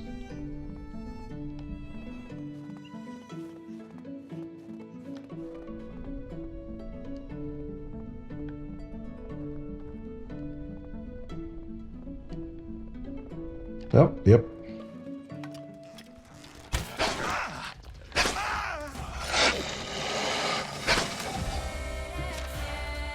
Oh, damn it.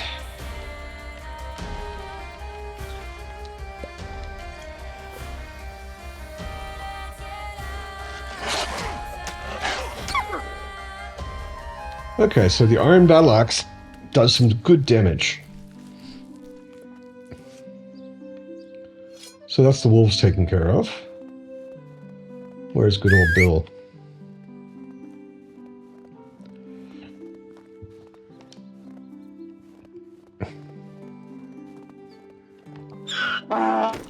Sorry, Bill. I didn't mean to whack you with the axe.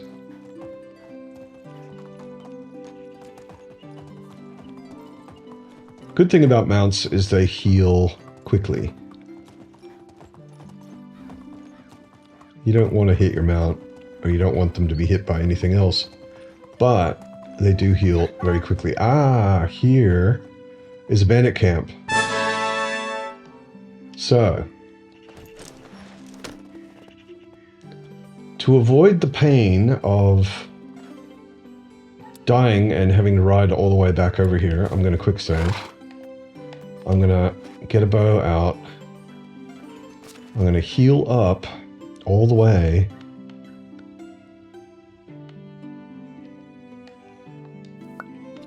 Most of the way. I'm going to take a potion of strength and a potion of stamina. And I'm going to see if I can see any lone dudes that I can take out. Like that guy up there.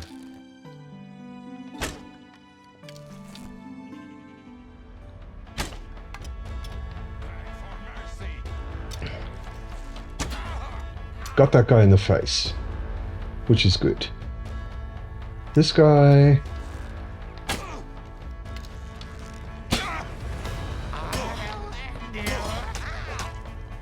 That guy. Got him. Let's heal up a bit again.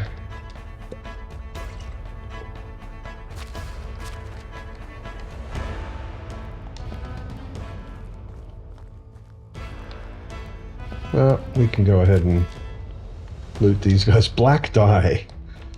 Of course they have black dye. Animal feed, coin, and light tunic. A shield. A spiked cudgel. So this is kind of new. They drop their weapons. Iron arrow. Yeah, they drop their weapons. And you can find interesting things that they have dropped. Where is Bill? I just want to unload myself a little bit. So, animal feed, black dye, clay vase.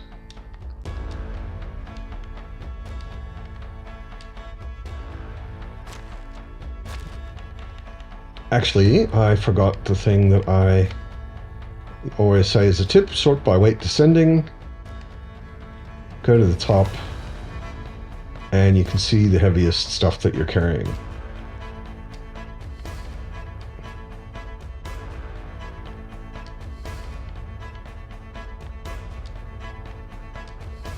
And get rid of it. And Bill is not even slightly bothered by any of this. So where's our dude?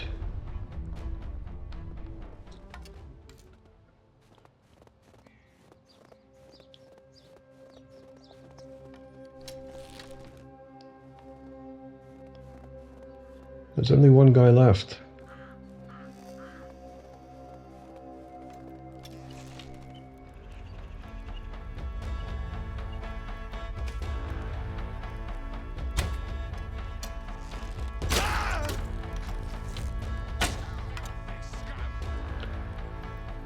I'm very low on health. Cheese won't help me.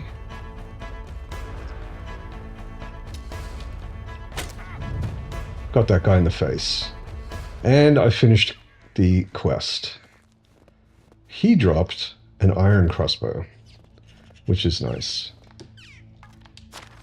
Loot him. He's got some okay stuff. Not great stuff. Get my iron arrows back. And when you take out a bandit camp like this...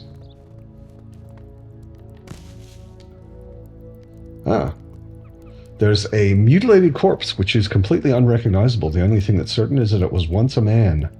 Examine it more closely. The longer you look at the massacred flesh, the more uneasy you become. There are no answers in this mystery, only pain and sorrow. Look away. Huh. Not nice. Not at all nice. Iron arrow. This guy dropped a longbow. And he has an iron arrow in the face. And some stuff. And bandit camps are worth looking around. They often have chests which have possibly useful things in them. Let's see if there's any more arrows stuck in anything anywhere. And you really have to look around closely, because there can be arrows stuck in walls that you can take, or...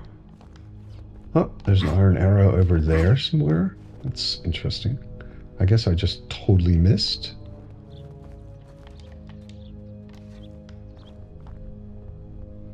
Inspector mode is your friend, but inspector mode will not show you everything. Like, it wouldn't show me that. It doesn't show you things that may be lying around in different places. And you can find all sorts of things in bandit camps. You can find people in cages that you can rescue. You can find mutilated corpses. That's the first time I've ever found one of those myself. You can find stuff that's been dropped on the ground. You can find boxes and parcels and all sorts of things. So it's worth having a really close look. Did I loot the archer? I did. Okay. When it's a body, it doesn't say that it's empty. Yeah, so here is a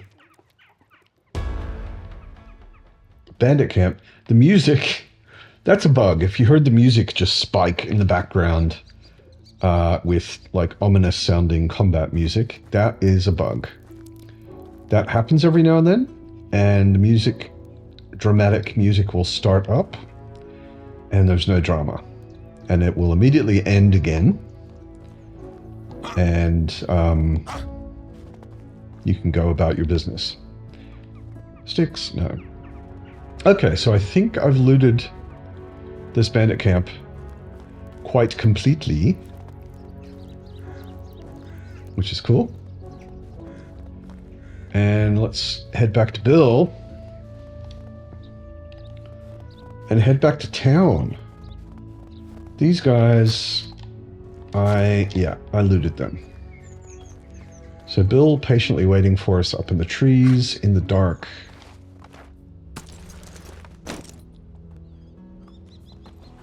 So if we look on the map, this is where we are. Like I said, there will not always be a bandit camp here, but it's a spawn where one can appear.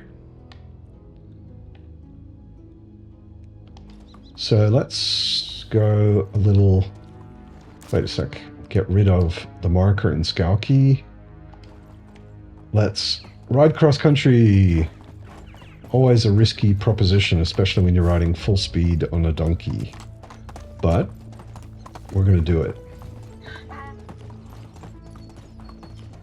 And I'm discovering lots more animal spots, which is always nice. It's nice having your map full or relatively full of animal spots. When you decide to go hunting, it's very useful to know where they are.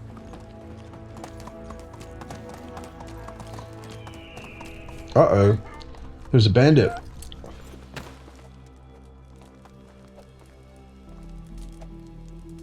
Actually appears to be a child with a wooden sword. Hello, hello. Who do we have here? Can I help you with something? You'll be the one begging for help once I finish with you. Mwahaha. Oh no, don't hurt me. I think it's always good to play along with kids. Shut up. Give me all your coins and dang it, valuables. So, you're a bandit, huh? Can't you see? Of course I'm a bandit. Of course. Here's your money. Give him 5 coins. Did your reputation change by minus 10%? And he's got a little wooden riding horse. Okay, so I guess when you meet child bandits, don't give them money. The first time I met him, I actually had inspector mode on and it said bandit above his head, and I shot him in the head with an arrow, which luckily doesn't actually kill him. He just basically completely ignored it and eventually went back to pretending to be a bandit. So I'm going to immediately turn this quest in, since we want to do King's quests. There are things like naming your village, like unlocking fast travel to your village. They're locked behind doing King's quests. So it's kind of good to take them whenever you see that the herald is in town. But like I said before, don't do it in your first year like I did, because it'll slow you down a lot. And it depends on what you get. Like, that was pretty easy. Your supplies are going to come. How is the bandit eradication process going? Quite well, my lord. I think I gave them a lesson. Done. So now I can ask him... How do you do? Do you, by any chance, know what the king's opinion of me is? The king is pleased with your accomplishments. Thank you for telling me that. Then I can also say I wish for the king's permission to officially name my village. Do you? The king barely knows you. He must gain his majesty's trust first, if you're to ask for such a favor. In that case, I will return here. So long. So, I'm not there yet. I've done 2 quests for his majesty. successfully. When you do a quest for the king successfully, first of all, it reduces your taxes. You can see it above the map. So up there, it says Alphonse the Generous. Alphonse the Generous is a good king. Good kings have good names. The Generous is obviously a positive name. So he's a good king. And then to the right of that, it shows an icon which is unreadable and says -5%, and then it shows a mood icon and says +2%. So what that means is I pay 5% less taxes because of my quests that I've done for him, and my villagers' mood, all villagers, is improved by 2%. That's what all of that stuff means. So I'll get a general mood boost to my villagers. In fact, you should be able to see it in management. Maybe not quite yet. Maybe it won't kick in until next month, or next season, sorry. But yeah, your villagers get a mood improvement and your taxes get reduced. Likewise, if you take a king's quest and you fail to do it, that will increase your taxes and maybe decrease your villagers' mood. If you have a bad king, it's reversed. If you do a quest, it will decrease your taxes, but it will also decrease your mood of your villagers. So keep an eye out for bad kings. If you're stuck with a bad king, you're just kind of stuck with them. It takes a long time for them to die, so you may as well just take the mood hit, do the quests, reduce your taxes, and eventually unlock naming and fast travel for your village. That would be my recommendation in that case. Anyway, that feels like a pretty successful day. We got a King's Quest finished in basically a day instead of 4 and a bit seasons like last time. That feels like a good winter season. Bogush is thirsty and hungry. So let's take care of that, check the traps, and go to bed.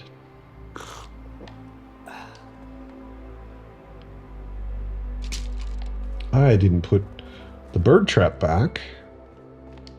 So to put both traps back, we need, you should know by now, 12 sticks and 2 stones.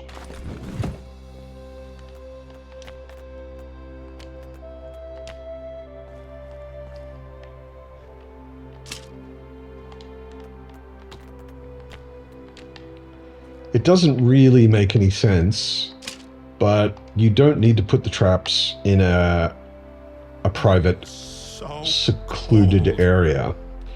It doesn't make any difference where they are. As long as you put them down, they will fill up eventually. So apparently, it's really cold now. We haven't had this problem yet, but Bogush just told us he's really cold. If you go to the inventory, you can see how cold it is.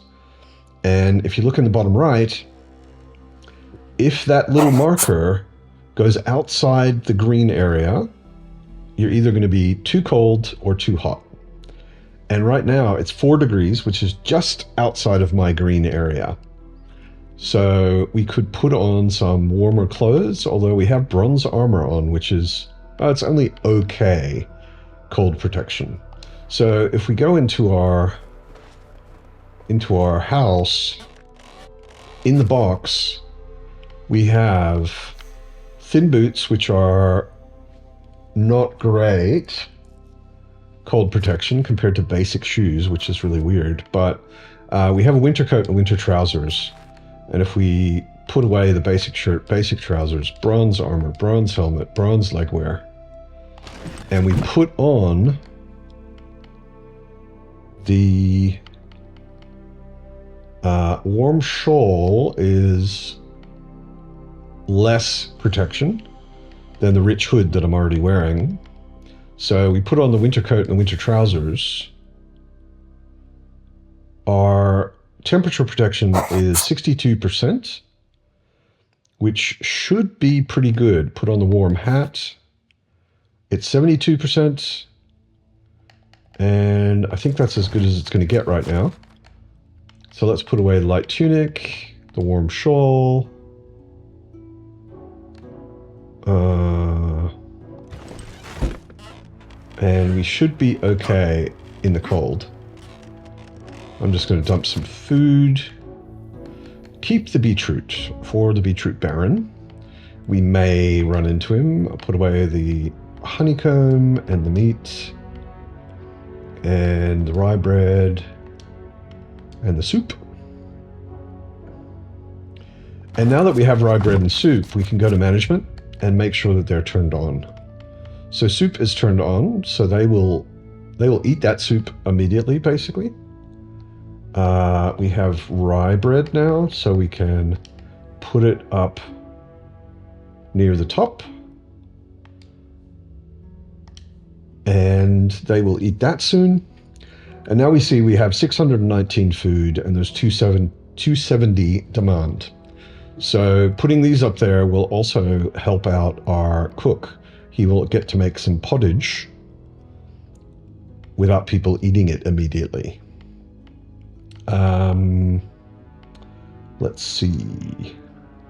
Roasted meat, roasted fish meat. Yeah, all good. So, did the traps. What else are we carrying that we maybe don't need to be carrying? Got a bronze dagger and a bronze mace. Not bad to keep or sell. A bronze dagger does slashing damage. 50, which is not bad, but it's not as good as our iron battle axe, which does 85 slashing damage.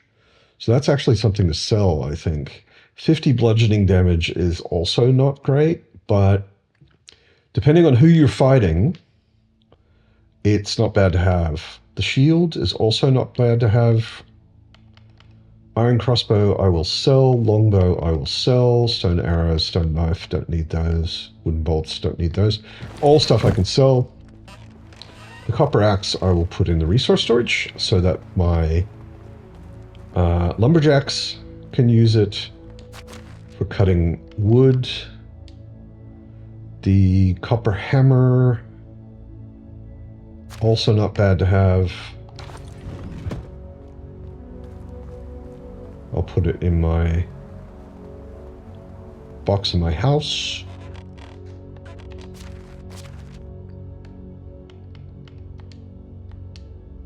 Why can I not put it in there? Oh, the box in my house is full. What all have we got in there? Light tunic I can sell. This I can get rid of. This I can get rid of. This I can get rid of.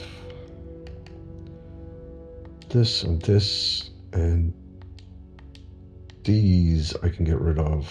That I can get rid of. Yeah, these are all a bunch of things that I can sell, essentially. So let's go to bed. See you tomorrow, Bogush.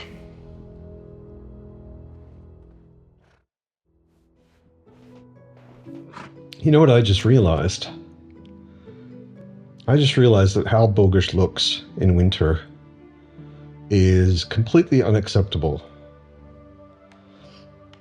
He's wearing a rich hood, which actually looks alright, but everything else looks like he's a wild man from the forest. Ah, talk to the wife. How can I help you? Ah, thank you. She gave me some roasted fish meat. What's on your mind? This place is truly a paradise. Our crops are getting better and better every year. Indeed they are. Whoops, sorry. Let's go over to the... Wait a sec. She gave us a piece of roasted fish meat, which we don't really need ourselves, but we can put it in for the villagers. For some reason, I have 21 dandelions. I guess I looted them off of a bandit. So anything you can eat or drink goes in the food storage, unless it's potion ingredients, which dandelions are, and they say resource storage down the bottom. Unless they're potion ingredients or potions, they all say resource storage. So don't throw them in the food storage and expect that to do anything for you. Clay vial, I don't need. Fur, I don't need. Hop, I don't need. Oat grain, I'll stick in the farm shed just because I like doing it that way. All of these things are junk to sell. Oat grain goes over here.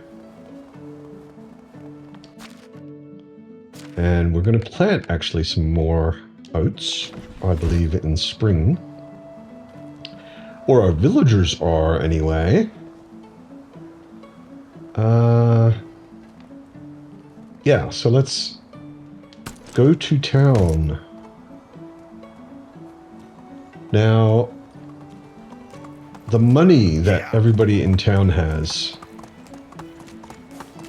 fully respawns or restocks at the beginning of the season. However, they may have a bit in between seasons, during seasons, a bit more from day to day. So I get the feeling, I'm not absolutely certain about this, so don't quote me, but I get the feeling that it restocks slowly during the season and it restocks completely at the end of the season. I think that's how it works. I may be wrong. I haven't concretely, consciously tested that. It feels almost like we live in the Piastovia market. So let's check. Unislava has 100 coin. So not much. But we can sell her a couple of things. You'll notice also here the iron crossbow. If I look at the iron crossbow in my inventory, it says 1,530 coin. So we should expect it to sell for 765. However, she says she'll give us 13 for it. That's because it's down to 14.2% condition. It's nearly broken. She doesn't have enough coin anyway. Actually, let's see. Can we sell her anything? The longbow. She has enough coin for that, and she's basically broke if we sell her. She has 1 coin left. Okay. See you soon. So, The taxes here are let's talk to incredibly high. Slava. Everybody's Slava. So she has 1,100 coin. I'm pretty sure she was broke last time we were here. So I think she's restocking her coins even though the season hasn't ended. Let's sell her all of this stuff. And a light tunic, which she won't buy for much, but every little bit counts. She can buy that. She can buy that. Or those. She doesn't have quite enough to buy the dried figs because they sell for 450, which is pretty nice. The other thing is she sells clothes. So if we look at just her clothes, it's clothes and bags, basically. She only sells pretty simple clothes, right? So the stuff we have, we bought from her. The winter trousers, winter coat, we bought from her. She doesn't sell anything nicer. I meant to check in our village. How are you? I meant to check.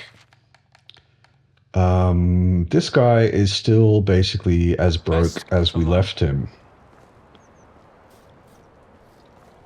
Markuslav Hello there.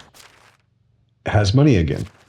So it seems to be maybe random who restocks and who doesn't. I'm going to buy some animal feed. He has cherry trees. Okay, so his stock, what he's selling, like he doesn't have any plum trees because we bought all of them. His stock doesn't seem See to you around. restock. Oh, it's you again. But his coins do, and also Posnamir has 1,300. So if you're selling stuff, you can check in every day. You don't have to wait Price is so low. Have a nice day. for another season. Because we're not producing it yet ourselves, I wanted to look at Markislav and see if he has wool thread. We'll buy all of it. And if he has linen thread. From that, we can make better clothes. Wants to see you soon. We'll have linen thread next season. Season after next, summer, we'll get flax. But I don't want to wait. I want to make nicer looking clothes for Bogush right now. I'm not sure how much we need because I forgot to look beforehand, but let's go back to the village and look at the sewing hut. And here we are at the sewing shed in our village. If we go over to the tailoring table, we can see all sorts of things, and a lot of it we haven't looked at before. There's padded armor, like a thick gambazon, which if we look down at the bottom is only 12% slashing damage resistance, a little bludgeoning and no piercing. A thick coif counts as armor is also 10 cold protection. This is also, the thick gambazon is 26 cold protection. Thin padded armor, less of everything basically, and excellent padded armor, which is, it also has some piercing damage, and it's better with slashing and bludgeoning, and it's got 55% cold protection. So good armor, I guess, to wear in winter, and it's light. But we don't have enough technology for that yet. And all I really wanted was some either decent clothes or maybe great clothes. Decent clothes are light or warm or fine. And they require a bit of wool fabric, leather, and linen thread. This one is just wool fabric. This is linen thread, linen fabric, wool fabric. Wool fabric, wool fabric. None of them require wool thread. I think we might go with fine.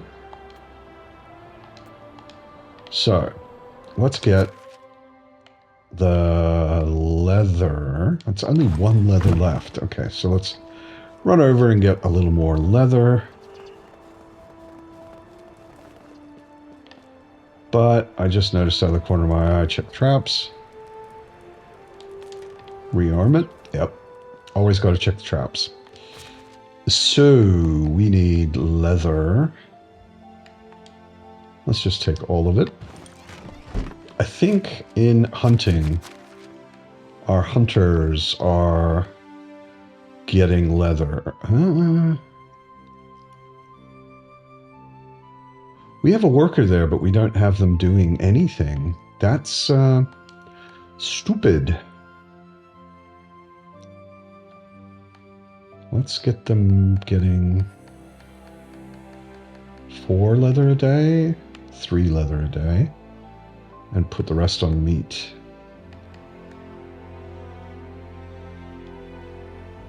Huh. I must have forgotten that at some point, that we have someone assigned to it, but we don't have them, we haven't given them any assignments. That happens all the time. Don't let this happen to you. It's stupid. So we've had one villager standing around doing nothing for I don't know how long. So we didn't need any wool thread. So let's make all of this wool thread. Let's make 15 of this wool thread into wool fabric.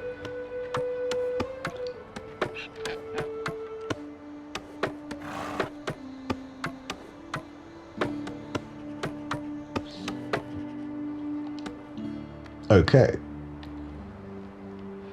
Now what we want to start with, we want decent clothes, fine.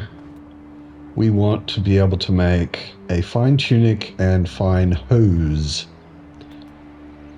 And they are both 10% cold protection each. What are we currently wearing, and what does it give us? The winter coat gives us 15, and the winter trousers give us 11.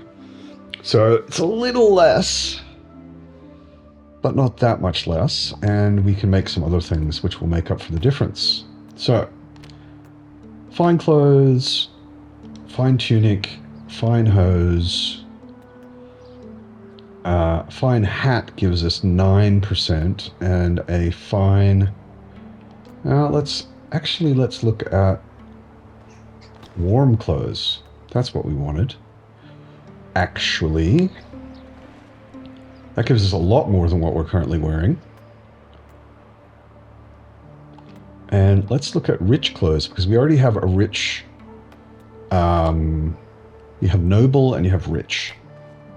So we already have a rich hood, which requires fur, and we don't have enough technology for rich. That's right. So, fine. Warm. Unlock this. Unlock this. And we already have a warm hat. And let's make gloves as well. So, warm coat.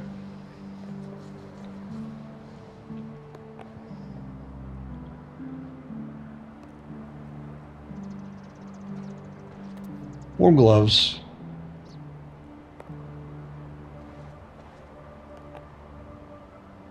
And warm trousers. Yeah? Yeah.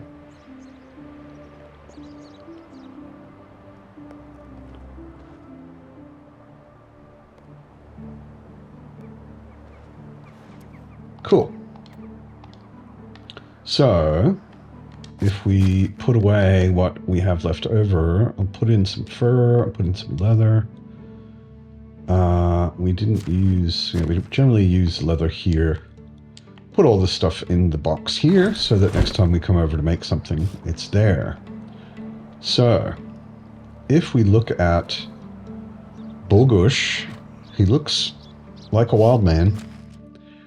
And if we change him into a warm coat and warm gloves and warm trousers, he looks a lot better. We could probably give him some shoes for winter. Let's see about shoes. Go to warm clothes, warm boots. Could we make those? Yeah, we can make those. We can afford the scheme. What about great clothes, noble? Can we make those yet? No. So, decent clothes, warm clothes. Unlock those, and we need 8 leather, 8 fur, and 2 wool fabric. We have that in the box here. Oh wait, we don't have all of the fur. We've got it in the resource storage. And 2 wool fabric. Run over to the resource storage really quickly. Get 2 more fur, and then we can make him some nice little winter booties. Fur. We have tons, because we're trapping rabbits all the time.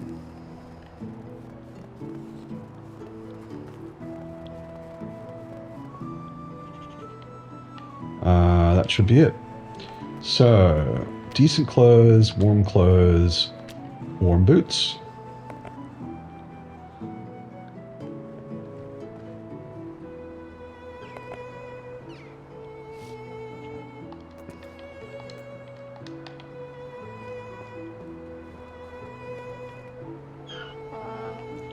So, warm boots. Bogush looks a lot better in winter now. Do you like your new winter gear, Bogush? Yes. That's good. So, Move on. let's see.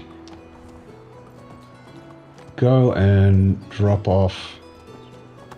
We're carrying a whole bunch of gear that we don't need now that we have a good winter outfit.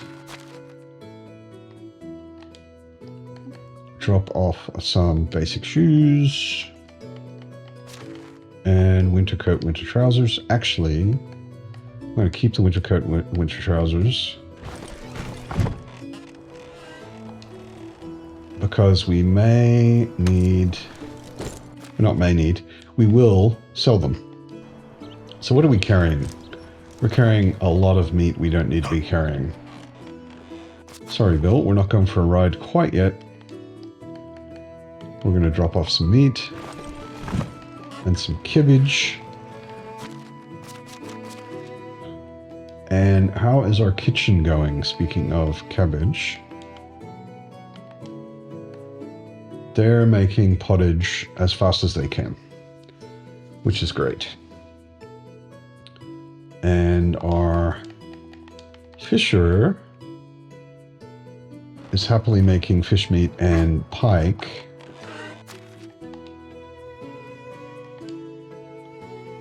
We should have a lot of fish meat. We have pike. We have a fair bit of fish meat. He's making 7 fish meat a day, so we can do something with the kitchen. We can edit this, turn this down, turn this up, turn this down even more.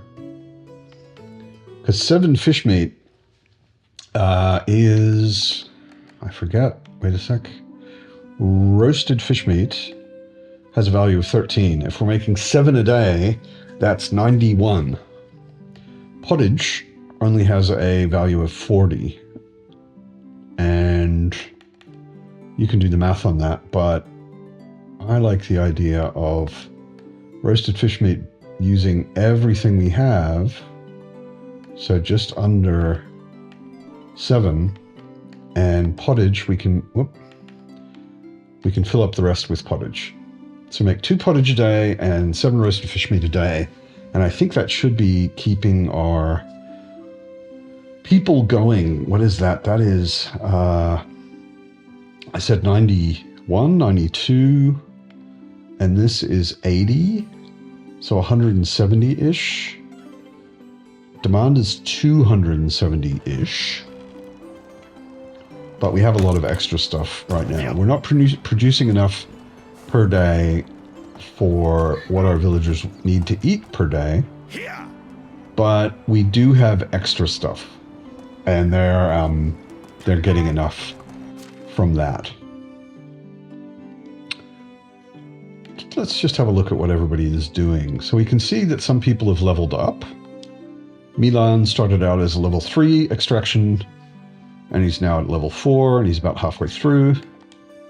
Our wife, Amelia, is also at level 4. Nobody else has leveled up yet. That's fine. That's fine.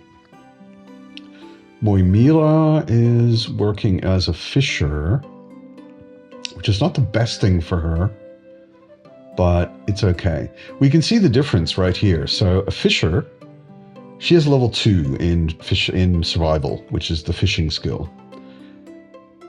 The level 2 gives her 4% plus 4% mood, because you get 2% for each level in a skill. So she's getting 4% from her skill.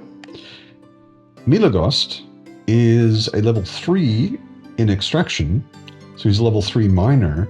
He's getting 6%, which is why he's 2% higher mood than Moimira is. Basically, all of these people are level 3s, and they're getting 6% mood from it. Our wife, well, she's pregnant, and she lives in a better, not a better house, but she has level 4 skill, so she's getting a bit from being pregnant, and a bit from being married, and a bit from her higher skill. This guy, you can see, Milagost has level 3 and 31%. Milan has level 4, so he's 33%. He's 2% higher because his skill is one point higher than Milagost's. Anyway, what do we have to do? Journal, we just have stay vigilant. I'm going to turn that off because I don't need to see it. It doesn't mean anything yet, really. it just occurred to me. It would be nice to have a water skin so that we can actually carry water around with us and drink wherever we are. It's usually not an issue. There's a lot of water on the map, but it's nice to make a water skin. You need 2 leather for it, and that's all. I recommend you make one because I, at least, do forget to drink. And when you forget to drink, having a water skin on you can save your life. You might be in a remote part of the map where there isn't much water and you can't drink out of a stream or river or swamp, and that's a problem. So you just bring it over to the well, and you go craft, and then water skin. And then you have in your inventory, under food now, because it's drinkable, you have water skin with water, and it gives you 4 drinks. That's it. But since we're here, actually we'll drink from the water skin so you can see. You have to open it up and drink, drink, drink. And if you want to empty it, it goes into tools, and then you can fill it again.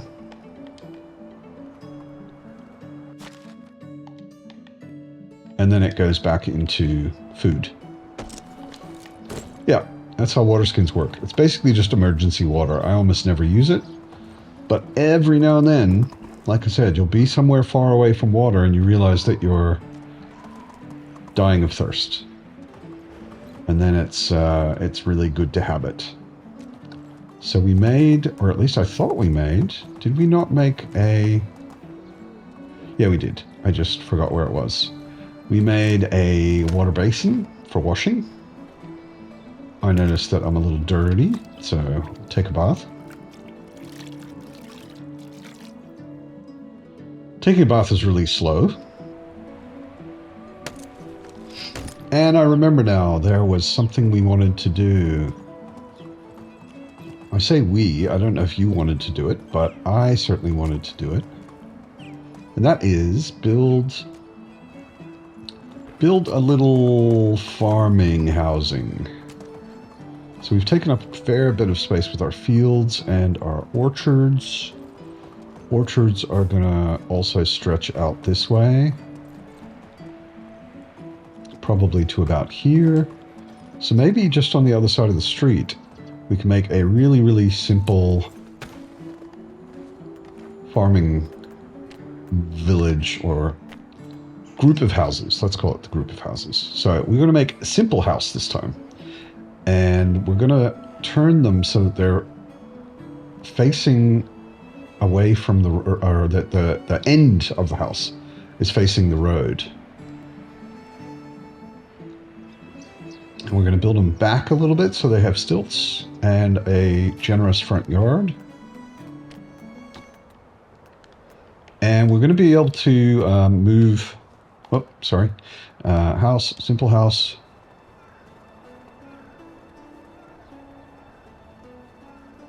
We're going to be able to move the door. So that's not going to be a problem. Let's try and line it up, because these are worker housing for the farm. So I'm perfectly happy with them being grid aligned and lined up with each other and not too close together. I want to be able to put in later at least a little farming plot for each of them and that kind of thing. So those look pretty well lined up. Let's put 3 down. So simple houses are nice to build because a simple house allows villagers to have, and this is too steep. This one's not going to be lined up because I can't do it there because it's too steep. But that's fine. Simple houses allow your villagers to have 4 children. 2 children, sorry. 2 children. So each of these houses can have a couple and 2 kids living in it, whereas the houses over at the courtyard can only have a couple, and one child. Simple small house is over at the courtyard, and these are simple houses, which are a bit bigger. I'm going to name them, because I like naming houses to be able to keep track of them. I'm going to call them farm.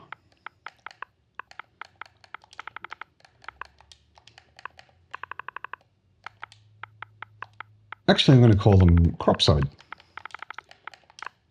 That's the name of this area I've decided in my village.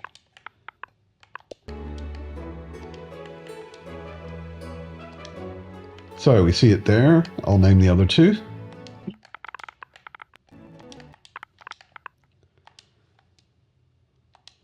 There we go. We've got cropside 1, 2, and 3. That's these. We've got 3 buildings up in the forest, houses, and we've got 4 houses in the courtyard. And you can see it says there 0 of 4 for these, and it says 2 of 3, 1 of 3, etc. for these, just because they're different size houses. But let's give the farmers generous families. If we jump on Bill again and head up to the resource storage, we can load up on logs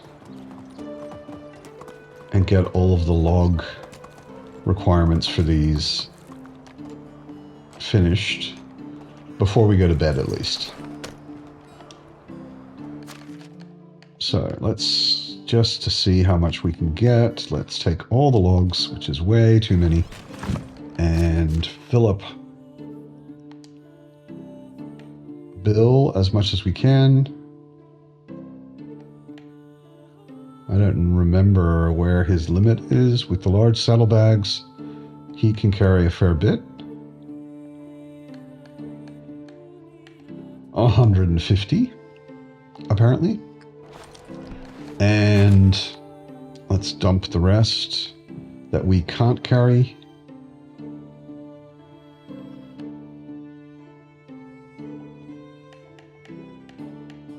So this is going to be a very slow ride with Bill. Both of us are as loaded as we can get. Oh, if you fill up your donkey and you fill up yourself completely, of course that's a bit too much, and you will be unable to move at all.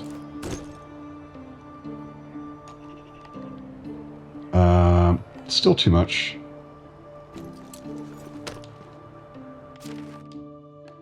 Let's take 10 off of Bill and put 10 in here.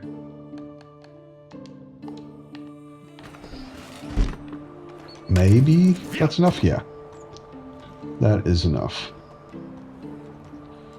So yeah, when you're loading up like that, you want to not completely load yourself and your donkey, because logically he has to carry you, and if you're super heavy, he is going to be unable to move.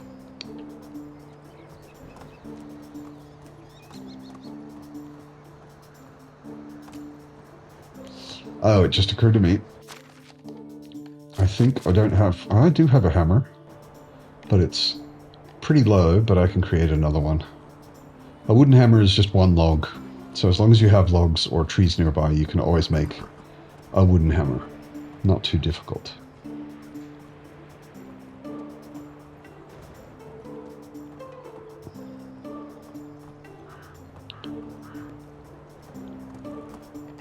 So, let's get our wooden hammer in our wheel and do the logs and the frame. The foundation in the frame, I should say. Get more logs from Bill.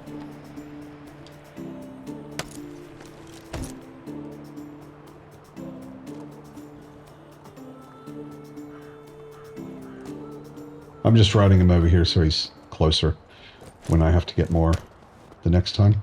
I didn't actually get more.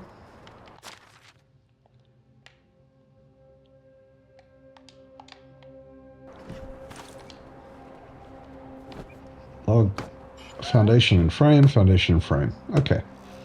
So we're done with that. Now, let's start back over here. We have to take away the door.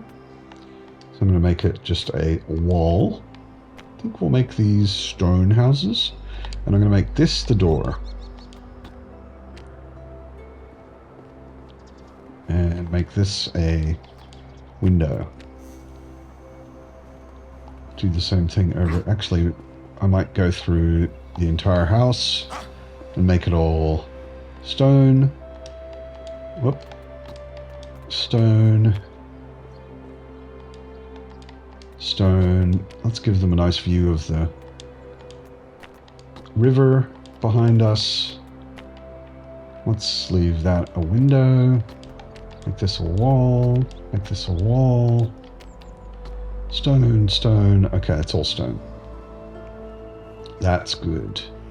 So over here, since these two houses are closer together, I'm going to put their doors in the same place.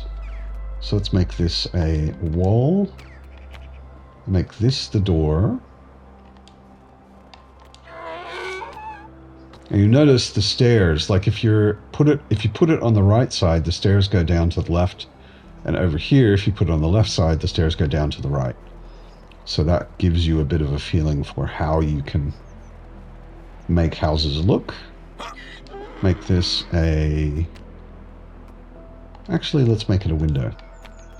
And make this the door. And there we go. There's our three houses laid out. All with nice views of the valley. I'll go through and make these stone now.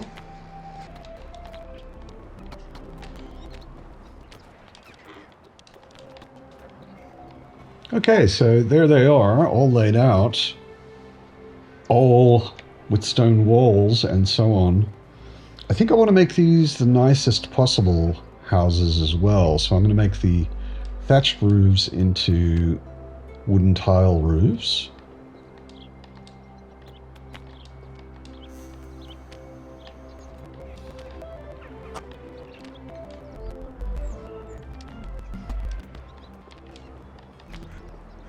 Okay, so here we go. We've got all three of them laid out with stone and wooden tile roofs and with the doors on the ends and so on. And it looks like it's time to go to bed. We will build those up tomorrow. Good morning, Bogush. Good morning, Amelia. She's walking away. Hello. She gave me something to eat. A little roast meat. Thank you, darling. How's our little kingdom doing? Everything's going smoothly. See you Excellent. around. I like to talk to her every morning. I'm not absolutely certain that it makes difference to her affection. I think it will start going down eventually anyway. But I like doing it anyway. Just to keep in touch. And she gives you little free things all the time, so it's always fun. Bird trap. I'm pretty sure he stole my Rearm it. And let's get Bill with his head in the wall.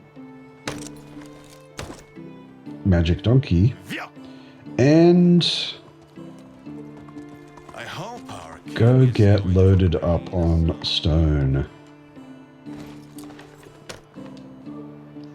So, do we have any logs left? We've got some. We can get rid of those. Does he have any logs left? Yes. So.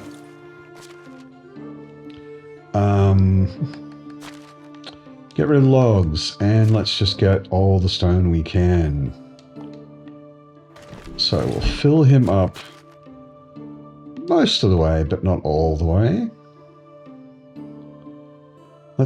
Where it turns red, I'll maybe go 10 kilos below that. So where does it turn red? It turns red at 150. So let's go down to 140.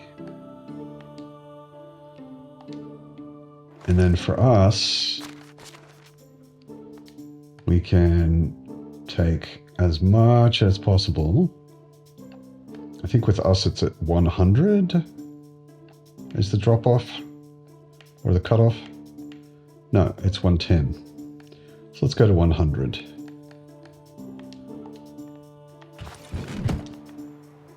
So we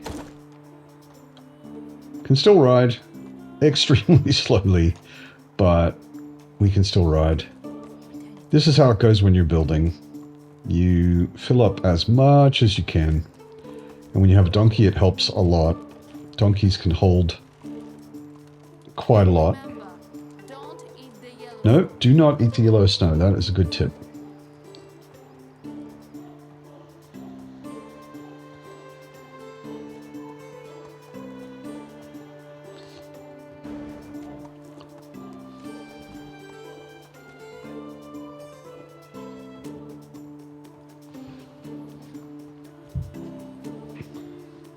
Oh man, we're really going slow.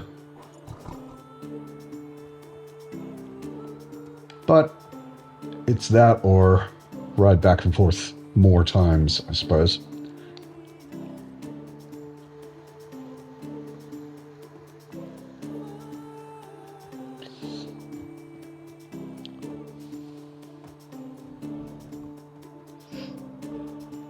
How is your medieval dynasty going?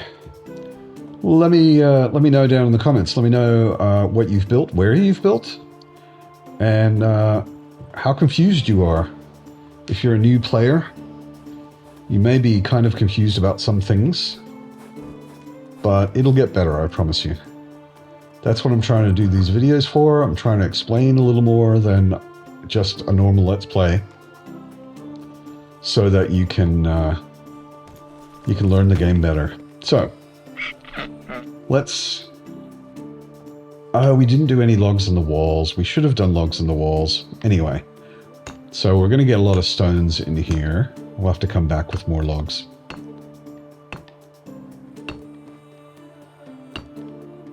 So, stone, stone, stone, stone, stone. I always like to go inside because it just feels like you have to move around less. If you're inside, you just have to basically turn in a circle to do things. If you're outside, you're running around in a big circle. Just feels a lot more work.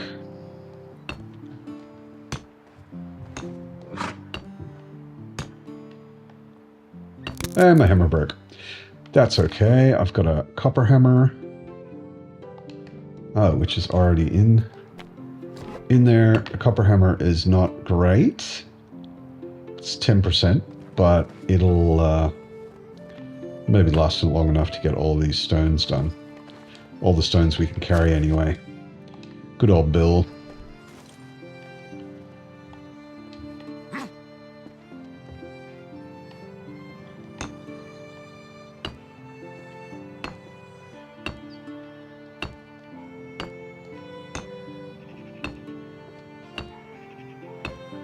So, almost enough stones to finish all the walls. It needs 3 more. I'm not going to go back to the resource storage for that. I can just pick them up right here.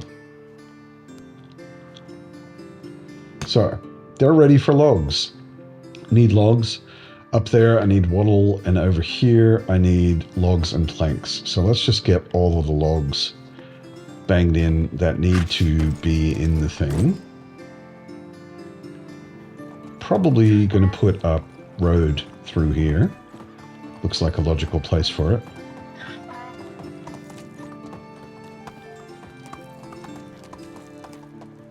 Did we take all the logs before? I think we did. So there's not going to be many here. Oh no, we didn't take anywhere near all the logs before because we couldn't.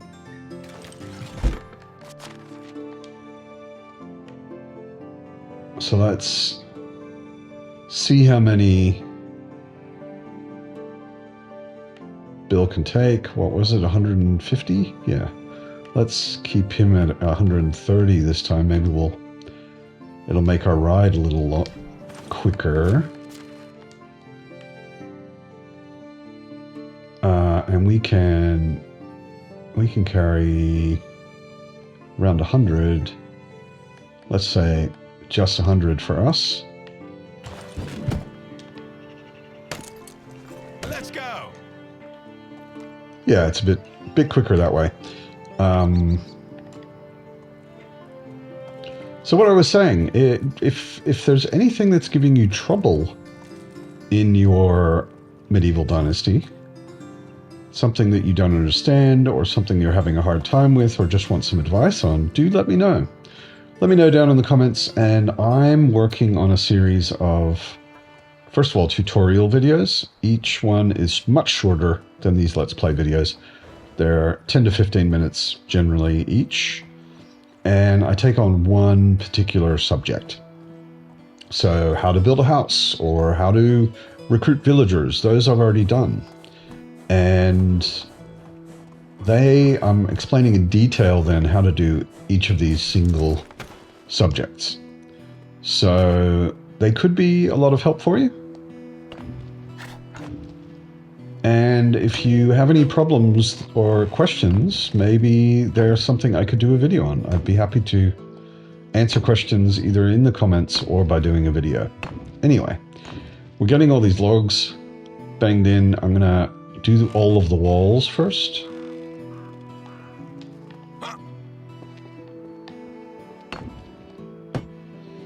Yeah, sometimes you miss. And of course, like if I bang through the window, it does nothing. I have to actually aim at the wall itself, which makes sense.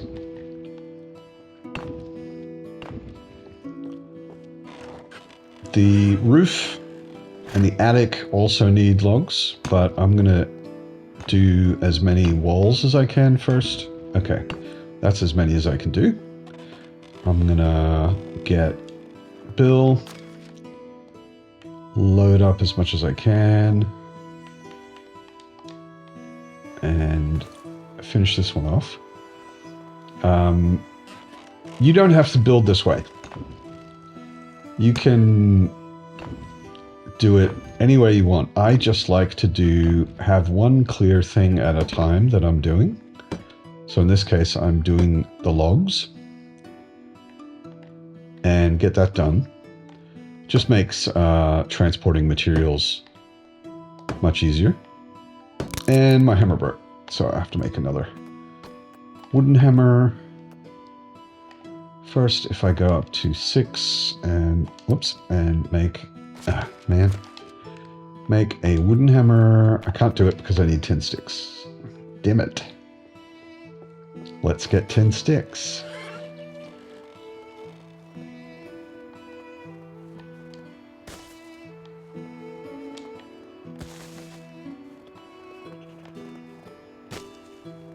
There we go. 10 sticks, wooden hammer. I kind of don't bother making the higher level hammers until much later in the game, because it just doesn't seem worth it to me. It's so easy and quick to make a wooden hammer anytime you need it that I just don't bother with the other ones. Why can I not see through there to the roof? There we go. Okay, so that's done, that's done. Okay. That building needs no more logs. This one still needs logs.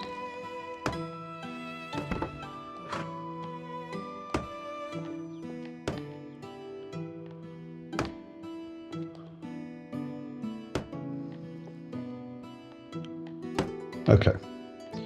So this one's done for logs. Last one, and then we can go get lots of planks.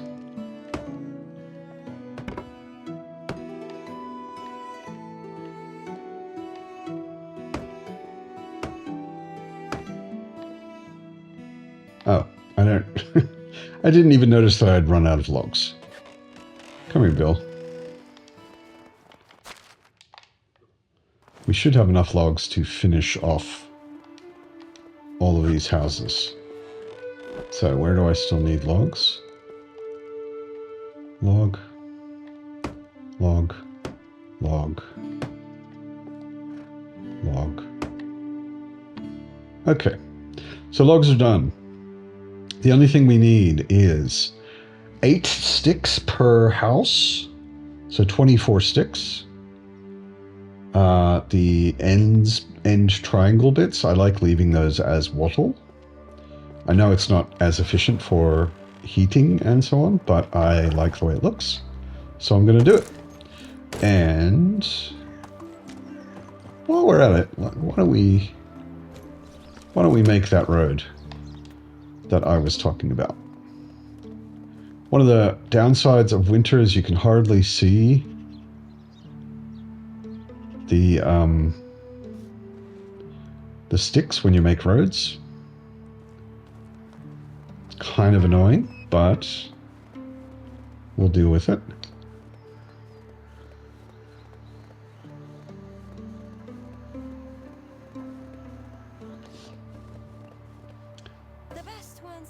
So I'm looking at the compass on the top, and if you're pointing at a cardinal point of the compass, north, south, east, or west, you will be going in straight lines compared to your fields, which is generally good to do. Depends. You don't have to. And I realize I made this way too close to the fields. Something good to know about roads is you can only destroy the bit that's red. You have to destroy it in a line, piece by piece. It's slow and tedious, but that's just how it works. So it's often good to leave on destruction mode. So get your hammer out, hit left trigger, and go to destroy, and just leave that on, because then you can see lines of things. Like this is the actual edge of the field. Bogush is apparently hungry. Let's give him a cheese.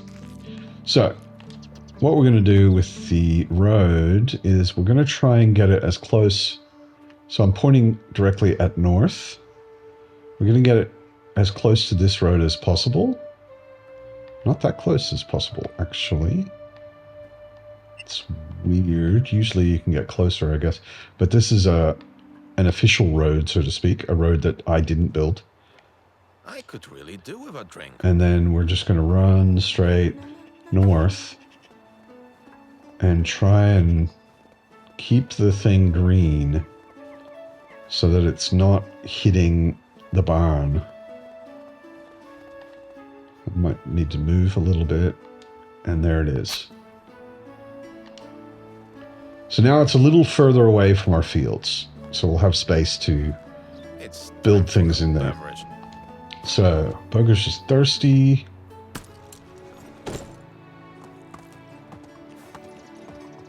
Yeah, if it's too close to your fields, you can't then put, for example, a fence around your field. It might block your fence, and that's annoying when that happens. So I may as well leave that space now. Check traps. It's a Bogush tradition. Get back on Bill, and we said we need 24 sticks. And I forget how many planks. Basically, all the planks we can carry.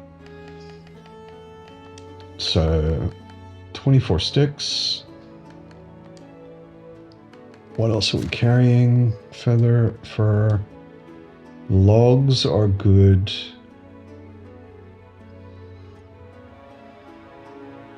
So let's take all the logs. We need a lot of planks. We got 45 planks, that's good, but let's take 100 logs and make planks out of them as well.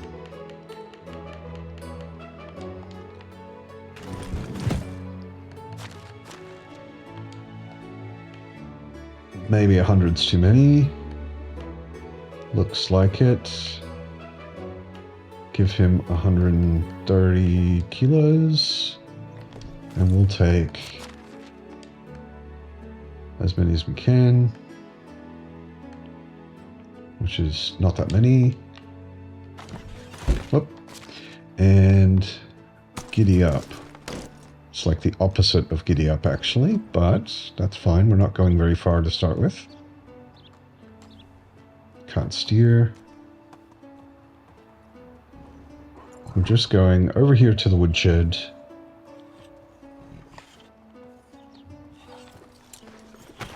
And interrupting our wife at work. No worries. I'll wait. That's very nice of you.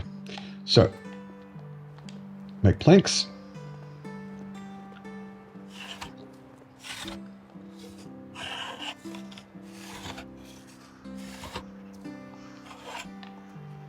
Each log makes 2 planks, which is good to know. So we'll give all of our planks and sticks to Bill and take all of his, almost all of his logs. Bill doesn't mind, but he can't move. And we will use planks, so we don't mind if we made too many.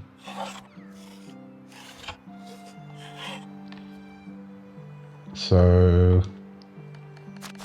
Bill, give us your last logs and make some more planks. Whoops, I just made 1. Stupid. Make all of them.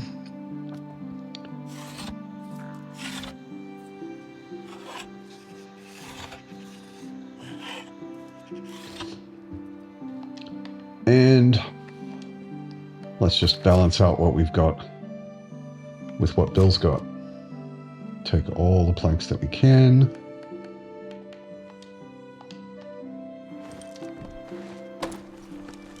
And ride Bill down there again, and that will finish those houses, I believe.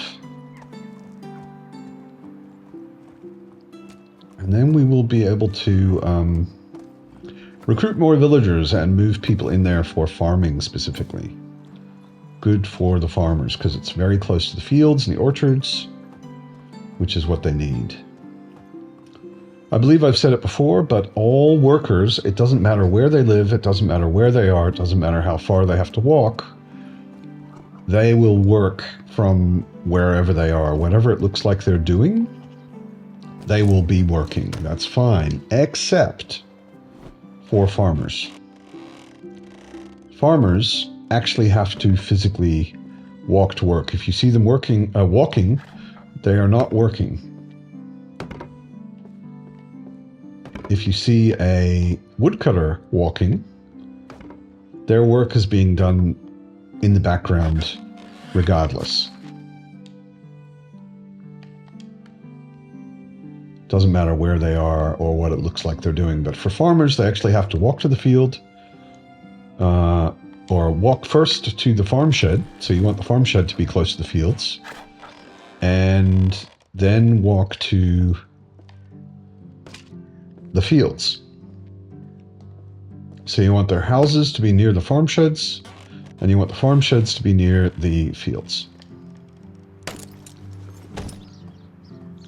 I'm just parking Bill so that he's closer. And we can get these roofs done.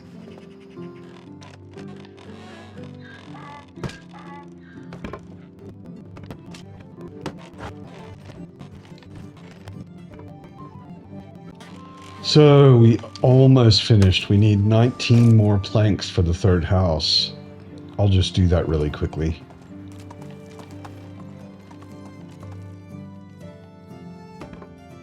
So there we go. We have 3 new, larger houses ready for farmers. And we're getting towards the end of the last day of winter. Maybe if we just go up here.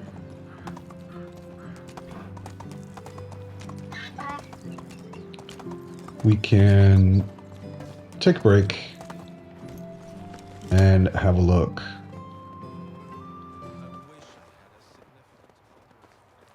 So those houses over there are for farmers. And And we can move people. Again, this is good if you sort by farming descending. So the best farmers are at the top. We can move people into those houses already to keep them from getting married. Although we have 3 houses where people are potentially 2 houses other than mine, obviously. Alina, I know she has a good farming skill, so I'm going to move her out. Milagos, she's an animal breeder, so I'm going to move her out. So they can already be living in the cropside houses. The animal breeder, I'm going to put her in 3 because it's closest. Doesn't matter with animal breeders, but not bad to do it anyway. And I'm going to put her in cropside 1. And now we only have, other than my house, we only have singles in all of the houses. That means nobody is going to get married and have children, which is what I want to start with. My wife, Amelia, is going to give birth. I'm not sure exactly when. I don't remember. I know, horrible of me. But I'm going to wait until she gives birth, and then I'll put some other people together so that they can start having children. But for now, I think we could just have a look from the air. At the moment, the village is a bit spread out, with some houses up in the trees and the courtyard, and over here the village, the farming settlement, so to speak, and over there the mining village. But it will start to grow together. We've got an orchard. We're going to have another orchard over there as well. And we've got our animal pens down here. So it's starting to come together. I'm liking it. Bogush is also happy with it. So I hope you learned something this episode. I hope you've been enjoying it. If you have, please give it a thumbs up. And to keep up with the ongoing Let's Play and my series of beginner's guides, please give the channel a sub. It really does help get it noticed. And thank you very much. I hope you're enjoying your medieval dynasty.